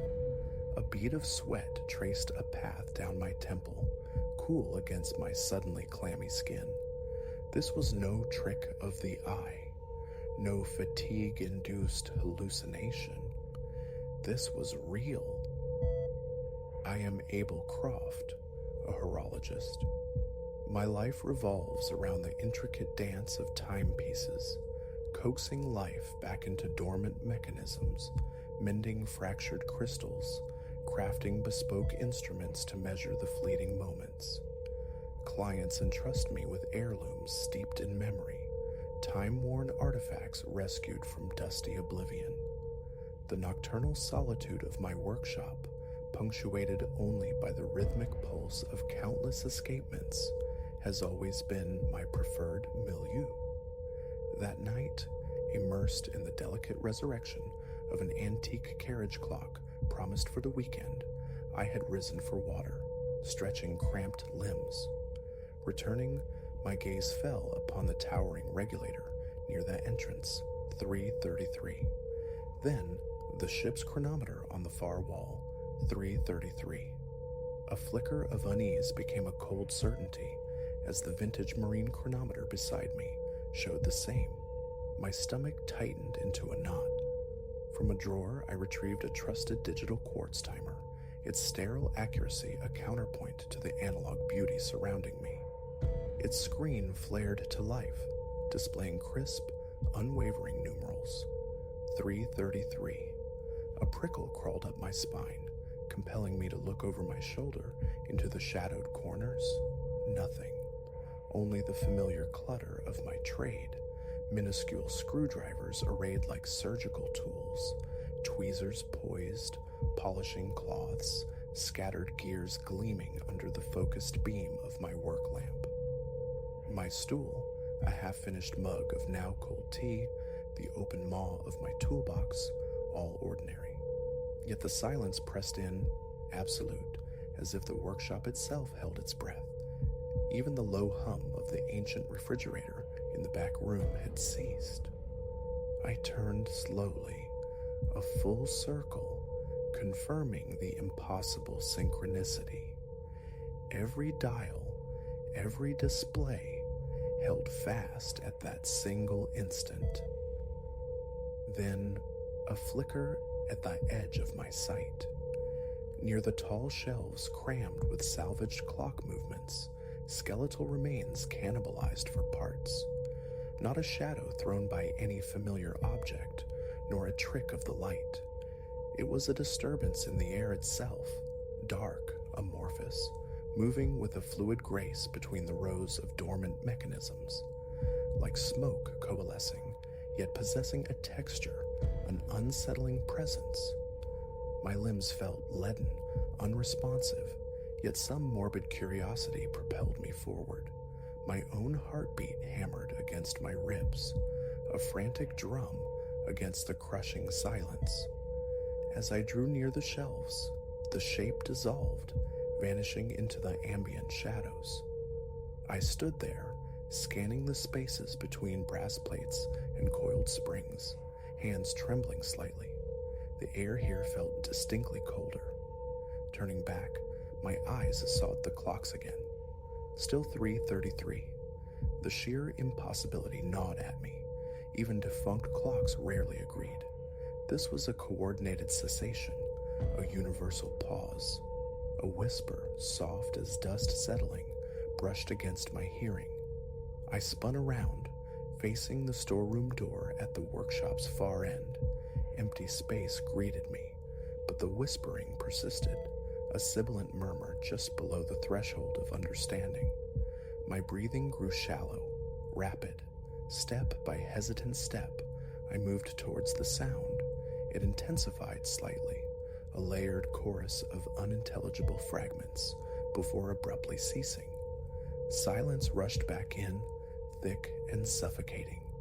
The thought of plunging the workshop into darkness, searching by touch and sound, was quickly discarded. I felt exposed, trapped within my own familiar space. A sudden urge for escape overwhelmed me. I hurried to the front door, fumbled with the lock, and stumbled out into the pre-dawn chill. The cool air, smelling of damp asphalt and distant city life, was a welcome shock. I pulled out my mobile phone. Its screen glowed 3:34. A fresh wave of nausea washed over me. Outside, time flowed. Inside, it remained fractured. I retreated further from the entrance, the heavy door clicking shut behind me. After several deep, steadying breaths, the tremor in my arms subsided. Steeling myself, I pushed the door open and re-entered. The familiar symphony of ticking immediately enveloped me. Every clock, every watch now showed 3:34, second hands sweeping forward with renewed purpose. A shaky sigh escaped my lips. Had I dreamt it? Imagined the entire episode? The lingering ice in my veins, the dampness on my brow screamed otherwise. I sank onto my stool, the familiar contours a small comfort. The clocks ticked on, oblivious.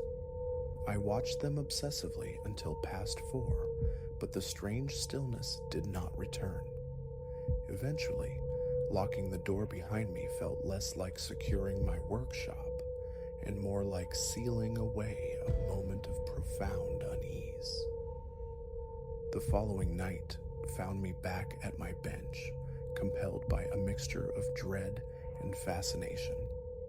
Would the phenomenon repeat? While meticulously replacing the pinions on a delicate mantel clock, adjusting its chime hammer, the familiar tension began to build around 3 o'clock. A weight settled on my shoulders. 3:28, 3:29, my palms grew damp.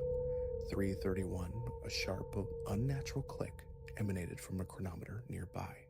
Its second hand hung motionless at the zenith. One by one, like falling dominoes, the other timepieces followed suit. By 3:33, the profound silence reigned once more. This time, the fear was tempered by a grim resolve. I rose deliberately, circling the room. I reached out, touching the cold glass face of a stopped wall clock. It felt utterly mundane. Tapping it yielded nothing. Then the whispering began again, closer this time, seemingly originating from directly behind me. I whirled. The amorphous shadow undulated near my workbench, a patch of deeper darkness gliding low across the floorboards towards the corner by the door. No features, no discernible form, just pure, mobile negation. My heart hammered against my sternum. I pressed back against the cool plaster of the wall. The whispers coalesced, gaining a terrifying clarity amidst the overlapping susurrus. Phrases sliced through the murmur, moments squandered, hours irretrievable. Fragments of memory surfaced unbidden, deadlines ignored, passions abandoned, time frittered away on meaningless diversions. Each recollection struck like a physical blow. My vision blurred, breathing became a conscious effort. The shape drifted nearer, the voices swelling, weaving a tapestry of regret. Run! The instinct screamed, but my feet felt bolted to the floor. With a surge of defiance, I forced a step towards the encroaching darkness. No plan, only a refusal to cower. My knees buckled, but I shuffled forward. The whispering faltered, momentarily silenced by my advance, then resumed its insidious litany. Unfinished projects, broken promises, time bleeding away. My hands shook uncontrollably. The shape flickered, then flowed like spilled ink towards the shelves of spare parts, melting into the shadows behind them. Slowly, tentatively, the ticking returned. A single beat, then another, multiplying until the workshop was once again filled with the comforting rhythm of measured time. The wall clock read 3:34. So it went, night after night. The inexorable arrival of 3:33 brought the suffocating silence, the spectral pause. Trying to remain outside proved futile. An invisible tether seemed to draw me back inside just before the appointed minute, compelling me to witness it. A new, high-precision digital timer joined its analog brethren in freezing solidarity. Attempts to record the event on my phone were equally fruitless. The video feed would simply halt at 3:33, resuming seamlessly at 3:34, as if the intervening minute had never occurred. The shadow things became a recurring feature, sometimes solitary, sometimes numerous. They drifted through my space, their whispers a constant commentary on my failures, my procrastination, my lost opportunities. Occasionally, my name, Abel, hissed from the darkness, sent a jolt of pure ice through me. Sleep became fragmented, snatched in daylight hours. I began arriving at the workshop near midnight, avoiding the concerned glances of daytime clients. My work suffered. Hands that were once steady now trembled, making delicate adjustments a trial. Simple tasks became Herculean. One night, desperate for proof, for validation, I deployed an arsenal of old digital cameras on tripods aimed at key locations. Recording commenced at 2:50 a.m. As 3:33 struck, The workshop plunged into its customary stasis. The low whirring of the cameras has ceased. Their indicator lights froze. The shadows emerged, swirling with unnerving familiarity. The whispers intensified, cataloging my temporal debts. I forced myself to remain still, tracking one particular shape as it slid across the wall. It seemed to pause, to turn its featureless presence towards me. I felt scrutinized, judged, my chest constricted. I tried to shout, to defy them, but my throat closed, emitting only a dry click. Then, 3:34 arrived. The clocks resumed their duty. The cameras blinked back to life. Reviewing the footage yielded nothing. Just Abel Croft, sitting at his bench, a minute inexplicably erased, leaving no trace of the intervening dread. I experimented, different light spectra, rearranging the clocks, setting preemptive alarms, all useless. The freeze was absolute, the shadows persistent, their whispers evolved. We observe, they murmured one night. We wait. The implication hung heavy in the silent air. Yet they never touched me, never caused physical harm beyond the ragged state of my nerves. They simply manifested, whispered their accusations of squandered time, and vanished as the mechanism of the world lurched back into motion. Now I endure. The workshop remains my sanctuary and my prison. I cannot abandon my craft, these intricate machines that are extensions of myself. So I stay. I work. And each night I brace for 3:33. The dread is a familiar companion, yet I cannot look away. I watch the shadows glide, listen to the litany of lost moments, searching for a clue, a pattern, a reason. None has ever emerged. I accept this nightly haunting, this minute stolen from the continuum. The shadows arrive, spectral accountants tallying my wasted hours. They remind me of time's relentless passage and my own culpability in its misuse. Ignoring them invites proximity. Observing them maintains a fragile boundary.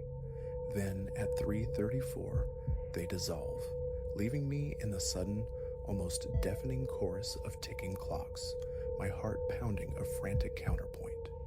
This is my reality now. Night after night, the same ritual, fixing time for others while haunted by my own lost minutes. Waiting, hands unsteady, as the shadows gather and whisper truths I cannot escape, truths reflected in the stopped hands of 1,000 clocks. Time restarts, and I continue, carrying the weight of those missing moments until the next night falls.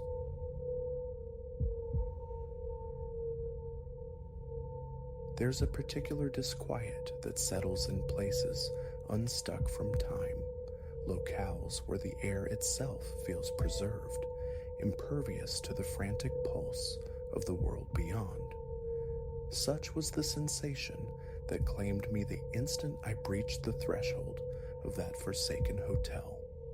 Trespass was not my intent, yet a ravenous curiosity had gnawed through reason. In retrospect, that impulse feels like a phantom limb, an urge I desperately wish I'd amputated, for once enveloped by its walls, an undeniable wrongness permeated the structure, an inexplicable presence that clings to memory still. It began, as these things often do, with a whisper. My companion, Leo, and I were adrift on a ribbon of asphalt, charting a course toward a rendezvous with friends for a weekend steeped in campfire smoke and starlight. A pause for sustenance led us to a roadside diner, where Leo, ever the collector of stray narratives, first caught wind of the place. The waitress, a woman whose fatigue seemed etched into the lines around her eyes, spoke of it idly between refilling coffee cups. "Decades derelict," she murmured, perched on the lip of a small, forgotten lake just beyond the town's edge. A glittering jewel of the roaring 20s, she claimed, until something transpired, a vague, unspoken catastrophe that bled the life from it, leaving only a husk for nature to reclaim. Leo's eyes predictably ignited. "We have to see it," he declared, the familiar thrill-seeker's grin bisecting his face. My own enthusiasm remained stubbornly dormant. A subtle chill had accompanied the waitress's words, a sense that this particular secret was buried for sound reason. Yet Leo pressed, persuasive. Imagine it. An adventure before the adventure, hours to kill. What secrets might be locked inside?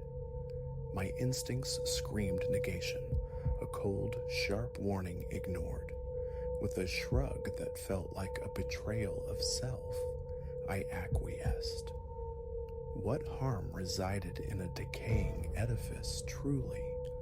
What specter could possibly lurk worse than imagination? We navigated toward the hotel as twilight bled across the sky, guided by the waitress's fragmented directions. The lane narrowed, becoming a tunnel carved through dense woods, branches interlocking overhead like skeletal fingers. Silence descended, profound and absolute, swallowing the highway's distant drone, leaving only the sibilant whisper of wind through leaves.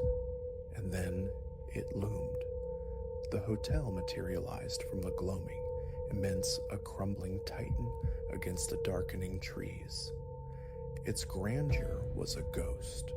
The facade wept plaster, windows gaped like vacant sockets, sections of the roof bowed in surrender. Ivy scaled the walls, tenacious green tendrils probing cracked balconies. But it was the lake, glimpsed through a screen of skeletal trees behind the structure, that truly arrested me. Utterly yet preternaturally still.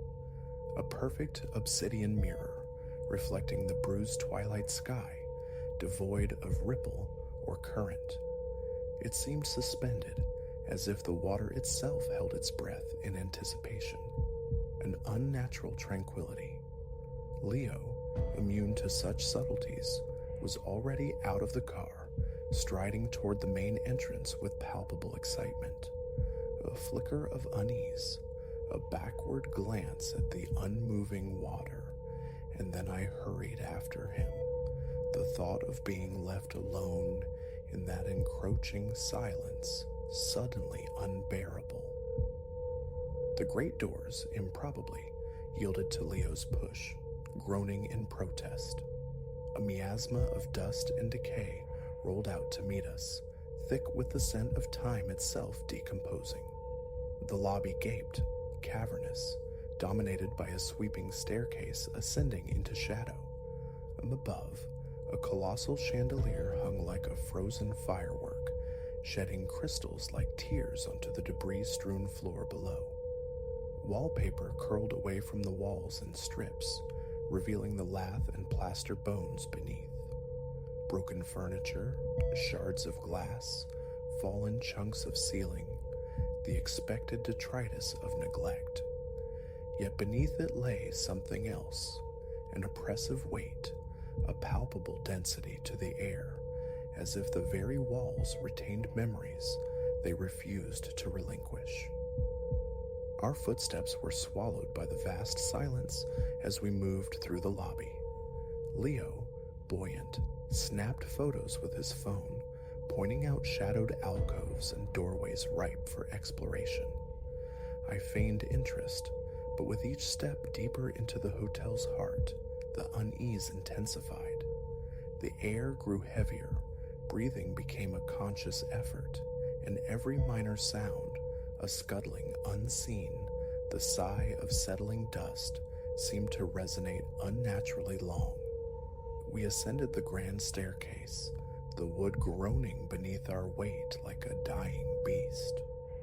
Upstairs, corridors stretched away, lined with guest rooms, their doors askew on rusted hinges. The wallpaper here was a mere phantom, bleached and shredded by time. Leo veered toward the guest rooms, eager for discovery, but my attention snagged on something else. At the corridor's terminus stood a single door, larger than the others, emphatically closed.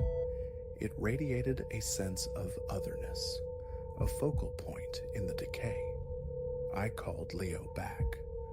Together we approached it, the air thickening with each step until my chest felt constricted, bound by an invisible force. Yet compulsion overruled caution. The need to know what lay beyond became absolute.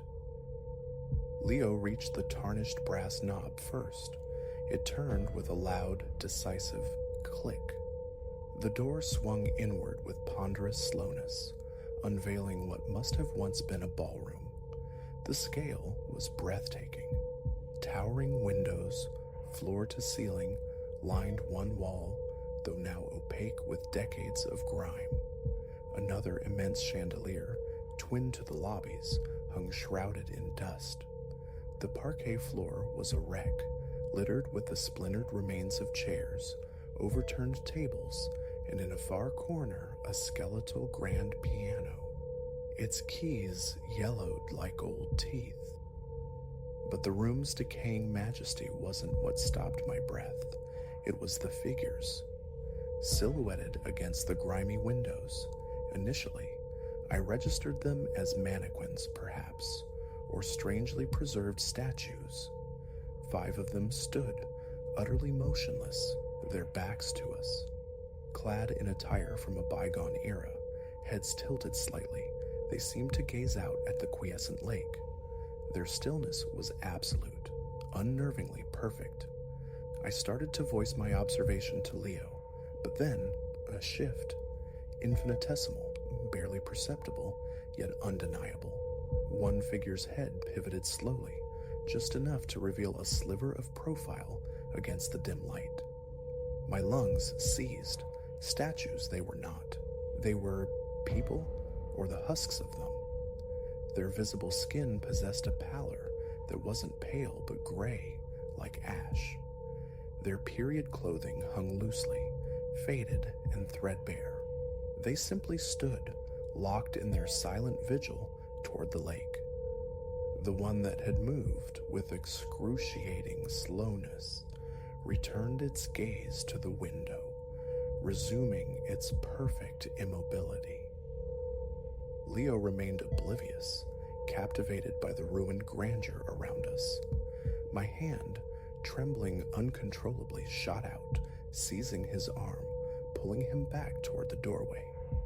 "We have to go," I breathed, the words barely audible above the frantic drumming in my ears. Leo frowned, bewildered. "Go? Why? We just got in here." "Look," I hissed, jerking my chin toward the silent assembly by the windows. He followed my direction. Understanding dawned, leaching the color from his face, replacing excitement with stark, primal fear. For a stretched second, we were paralyzed, twin statues ourselves, watching the watchers. Then, with no warning, one of them rotated fully, smoothly, unnaturally. Its eyes were voids, stretched impossibly wide within their sockets. Its mouth hung slack, a dark O of surprise or a silent, unending scream. And as we watched, horrified, the others began to turn. One by one, a synchronized, dreadful rotation, their heads swiveling on unseen mechanisms, until all 5 faced us. That broke the spell. We fled. A blind, stumbling retreat down the corridor, down the groaning stairs, across the debris-strewn lobby, bursting out into the twilight air. We didn't cease running until the car doors slammed shut, our breathing ragged, tearing at the sudden silence. Keys fumbled, engine roared. I refused to look back, yet I felt them, felt their collective gaze boring into us from those dark windows. Leo said nothing, his knuckles white on the wheel as he wrestled the car back down the winding, isolated road, the hotel shrinking into the encroaching night behind us. Silence reigned in the car until the familiar, mundane glow of the highway welcomed us back into the stream of the living. What resided in that hotel I cannot name, but abandoned? No, it was occupied. Something lingered there, patient and preserved, waiting in the stillness. And whatever it was, it did not wish to be disturbed.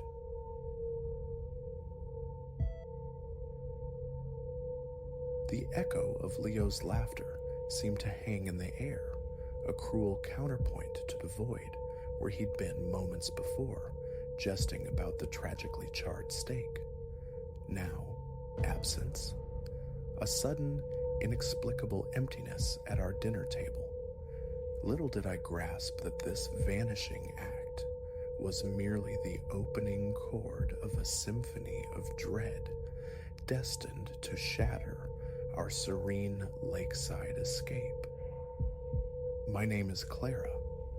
What commenced as a much-anticipated respite with cherished friends devolved into a desperate struggle against a predator cloaked in impossibility. 6 of us sought refuge from the city's clamor, myself and my partner Julian, Leo and Maya, Reese and Chloe. Months of planning had culminated in this pilgrimage to tranquility, a long weekend promised by the allure of a secluded lake house. Upon arrival that Friday afternoon, the house itself felt like a benediction.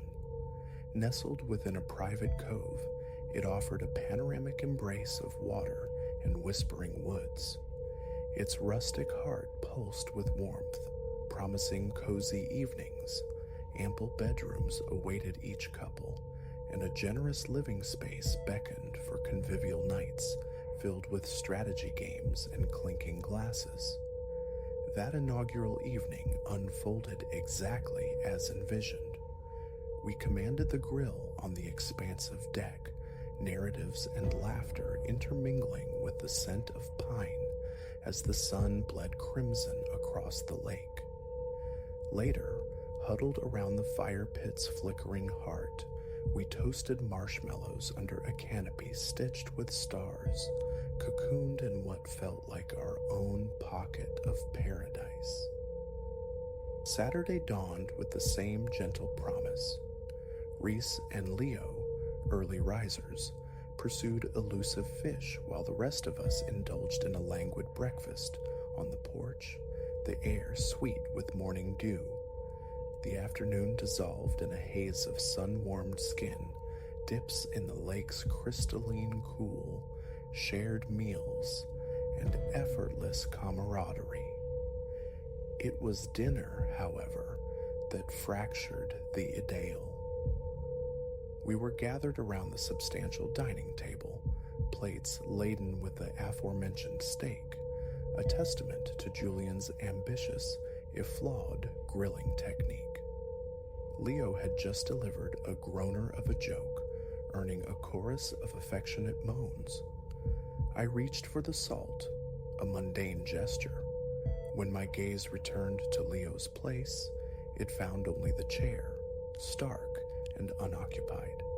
Initially, dismissal, a quick trip to the restroom, perhaps, or fetching something from the kitchen. But the seconds stretched into an unnerving stillness. He didn't reappear. A cold tendril of unease began to coil in my gut. Where did Leo go? Maya's voice sliced through the convivial remnants, articulating the question blooming in every mind. We called his name. We combed through every room, peered into closets, scanned the deck and the immediate yard. Nothing. It was as though the very air had absorbed him. The atmosphere shifted instantaneously, camaraderie curdling into a palpable tension. Rationalization surfaced, a sudden urge for a walk, slipping out unnoticed, yet they felt hollow. Deep down, a discordant certainty resonated. Leo wouldn't simply evaporate mid-meal, mid-sentence without a word. A decision coalesced. Divide. Search the grounds. Reese and Chloe descended the path, winding toward the lake's dark mirror. Julian and I plunged into the dense woods, flanking the house. Maya remained, a vigil keeper should Leo reappear. As Julian and I navigated the thick undergrowth, our calls of Leo, swallowed by the trees, the distinct sensation of being observed prickled my skin.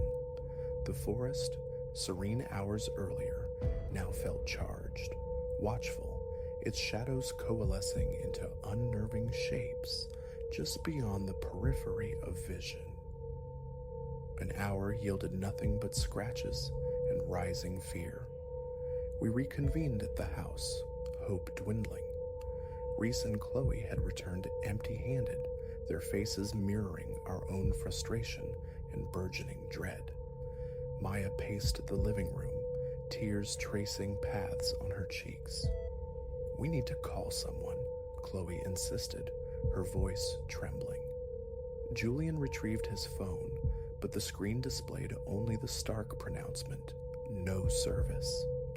We'd known reception was unreliable, but now this digital isolation felt like a tightening noose. The landline, I remembered, a flicker of hope, but lifting the receiver yielded only the flat, final sound of a dead line. We were adrift, severed from the outside world, and one of our own had been plucked from our midst. Night deepened, amplifying our paranoia. Each creak of the settling house became a potential intrusion. We clustered in the living room, the comfort of proximity warring with the suffocating fear. Around midnight, Maya declared a need for air, stepping onto the screened porch. The slap of the door closing echoed unnaturally loud. Less than a minute elapsed before a scream tore through the night, a sound ripped from the throat of primal terror. We surged outside. The porch stood empty. Maya was gone, swallowed by the impenetrable darkness hugging the house. Panic detonated. Reese began shouting into the night, challenging the unseen tormentor. Chloe collapsed into shuddering sobs. Julian attempted to project calm, but the tremor in his hands betrayed him. We retreated, locking every door, every window, transforming the house into a fragile fortress. Sleep was unthinkable. We established a rotating watch, though against what, precisely, remained terrifyingly ambiguous.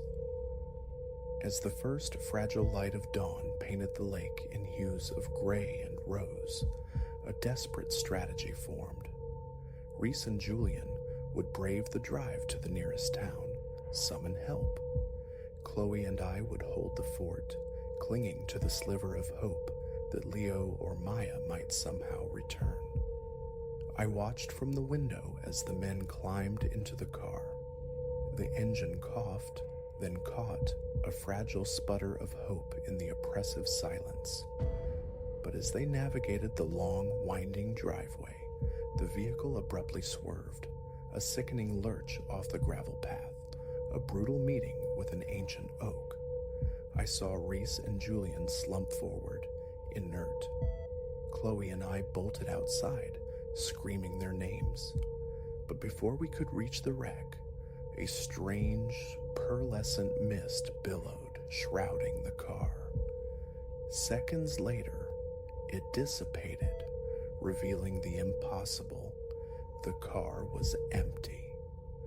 Reese and Julian had vanished, consumed like the others. Terror absolute propelled us back to the house. We barricaded ourselves in a bedroom, shoving a cumbersome walnut dresser against the door until it groaned in protest. Huddled on the bed, clutching each other, we wept.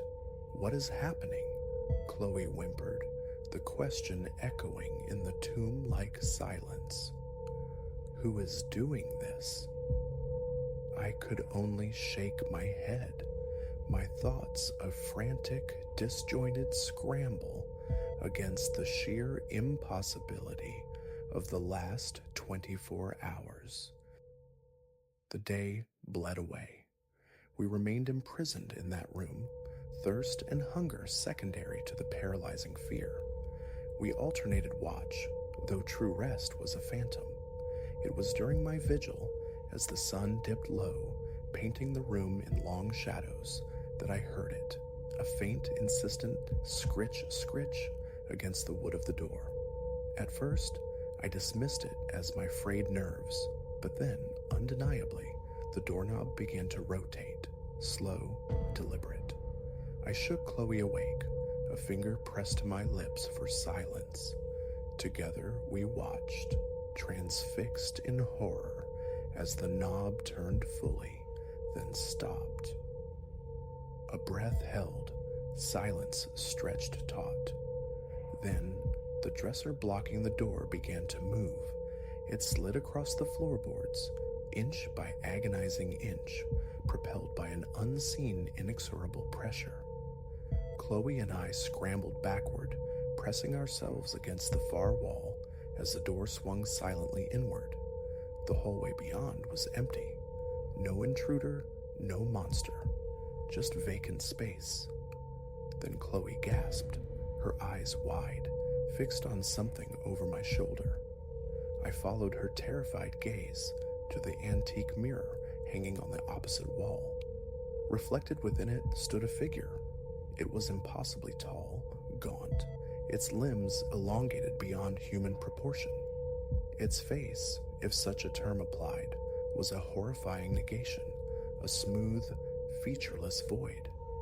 As we stared, paralyzed, it raised one disturbingly long arm, pointing directly at us. I felt a bizarre, visceral tug, as if invisible threads had snagged my very essence, attempting to reel me toward the abyssal presence. Chloe screamed, shattering the stasis. We bolted. Blind flight propelled us from the room, through the house and out into the consuming night. The forest became a gauntlet, branches lashing, roots tripping. How long we ran, or where, I cannot say. We simply ran until our lungs burned and our legs screamed, until we burst, ragged and sobbing, from the tree line onto the blessed asphalt of a road. Headlights approached, twin beams slicing through the oppressive dark like a promise of salvation. We flagged down the car, surely appearing as specters, wild-eyed, clothes torn, babbling incoherently. The elderly couple inside, initially startled by our frantic state, showed compassion, driving us to the sanctuary of the nearest police station. The authorities investigated. They scoured the lake house, combed the woods. They found no trace of Leo, Maya, Reese, or Julian. No sign of the figure from the mirror. The official narrative settled on a tragic, inexplicable sequence of accidents, perhaps compounded by stress-induced hysteria in the isolation. But Chloe and I know differently. Something ancient and predatory stalked us that weekend, a thing untethered to the rational world. Sometimes, in the deepest quiet of night, when the world sleeps, I still feel that spectral tug, a chilling reminder that it might still be out there, patient, waiting to complete its collection. 6 friends arrived at that lake house, seeking escape. Only 2 departed. and not a single day passes that I don't wrestle with the fate of the others. Are they truly gone, or are they ensnared somewhere beyond comprehension, trapped in the endless nightmare that began beside that placid lake? One truth remains indelible. I will never again go near that water. Some idyllic retreats harbor shadows too deep to disturb.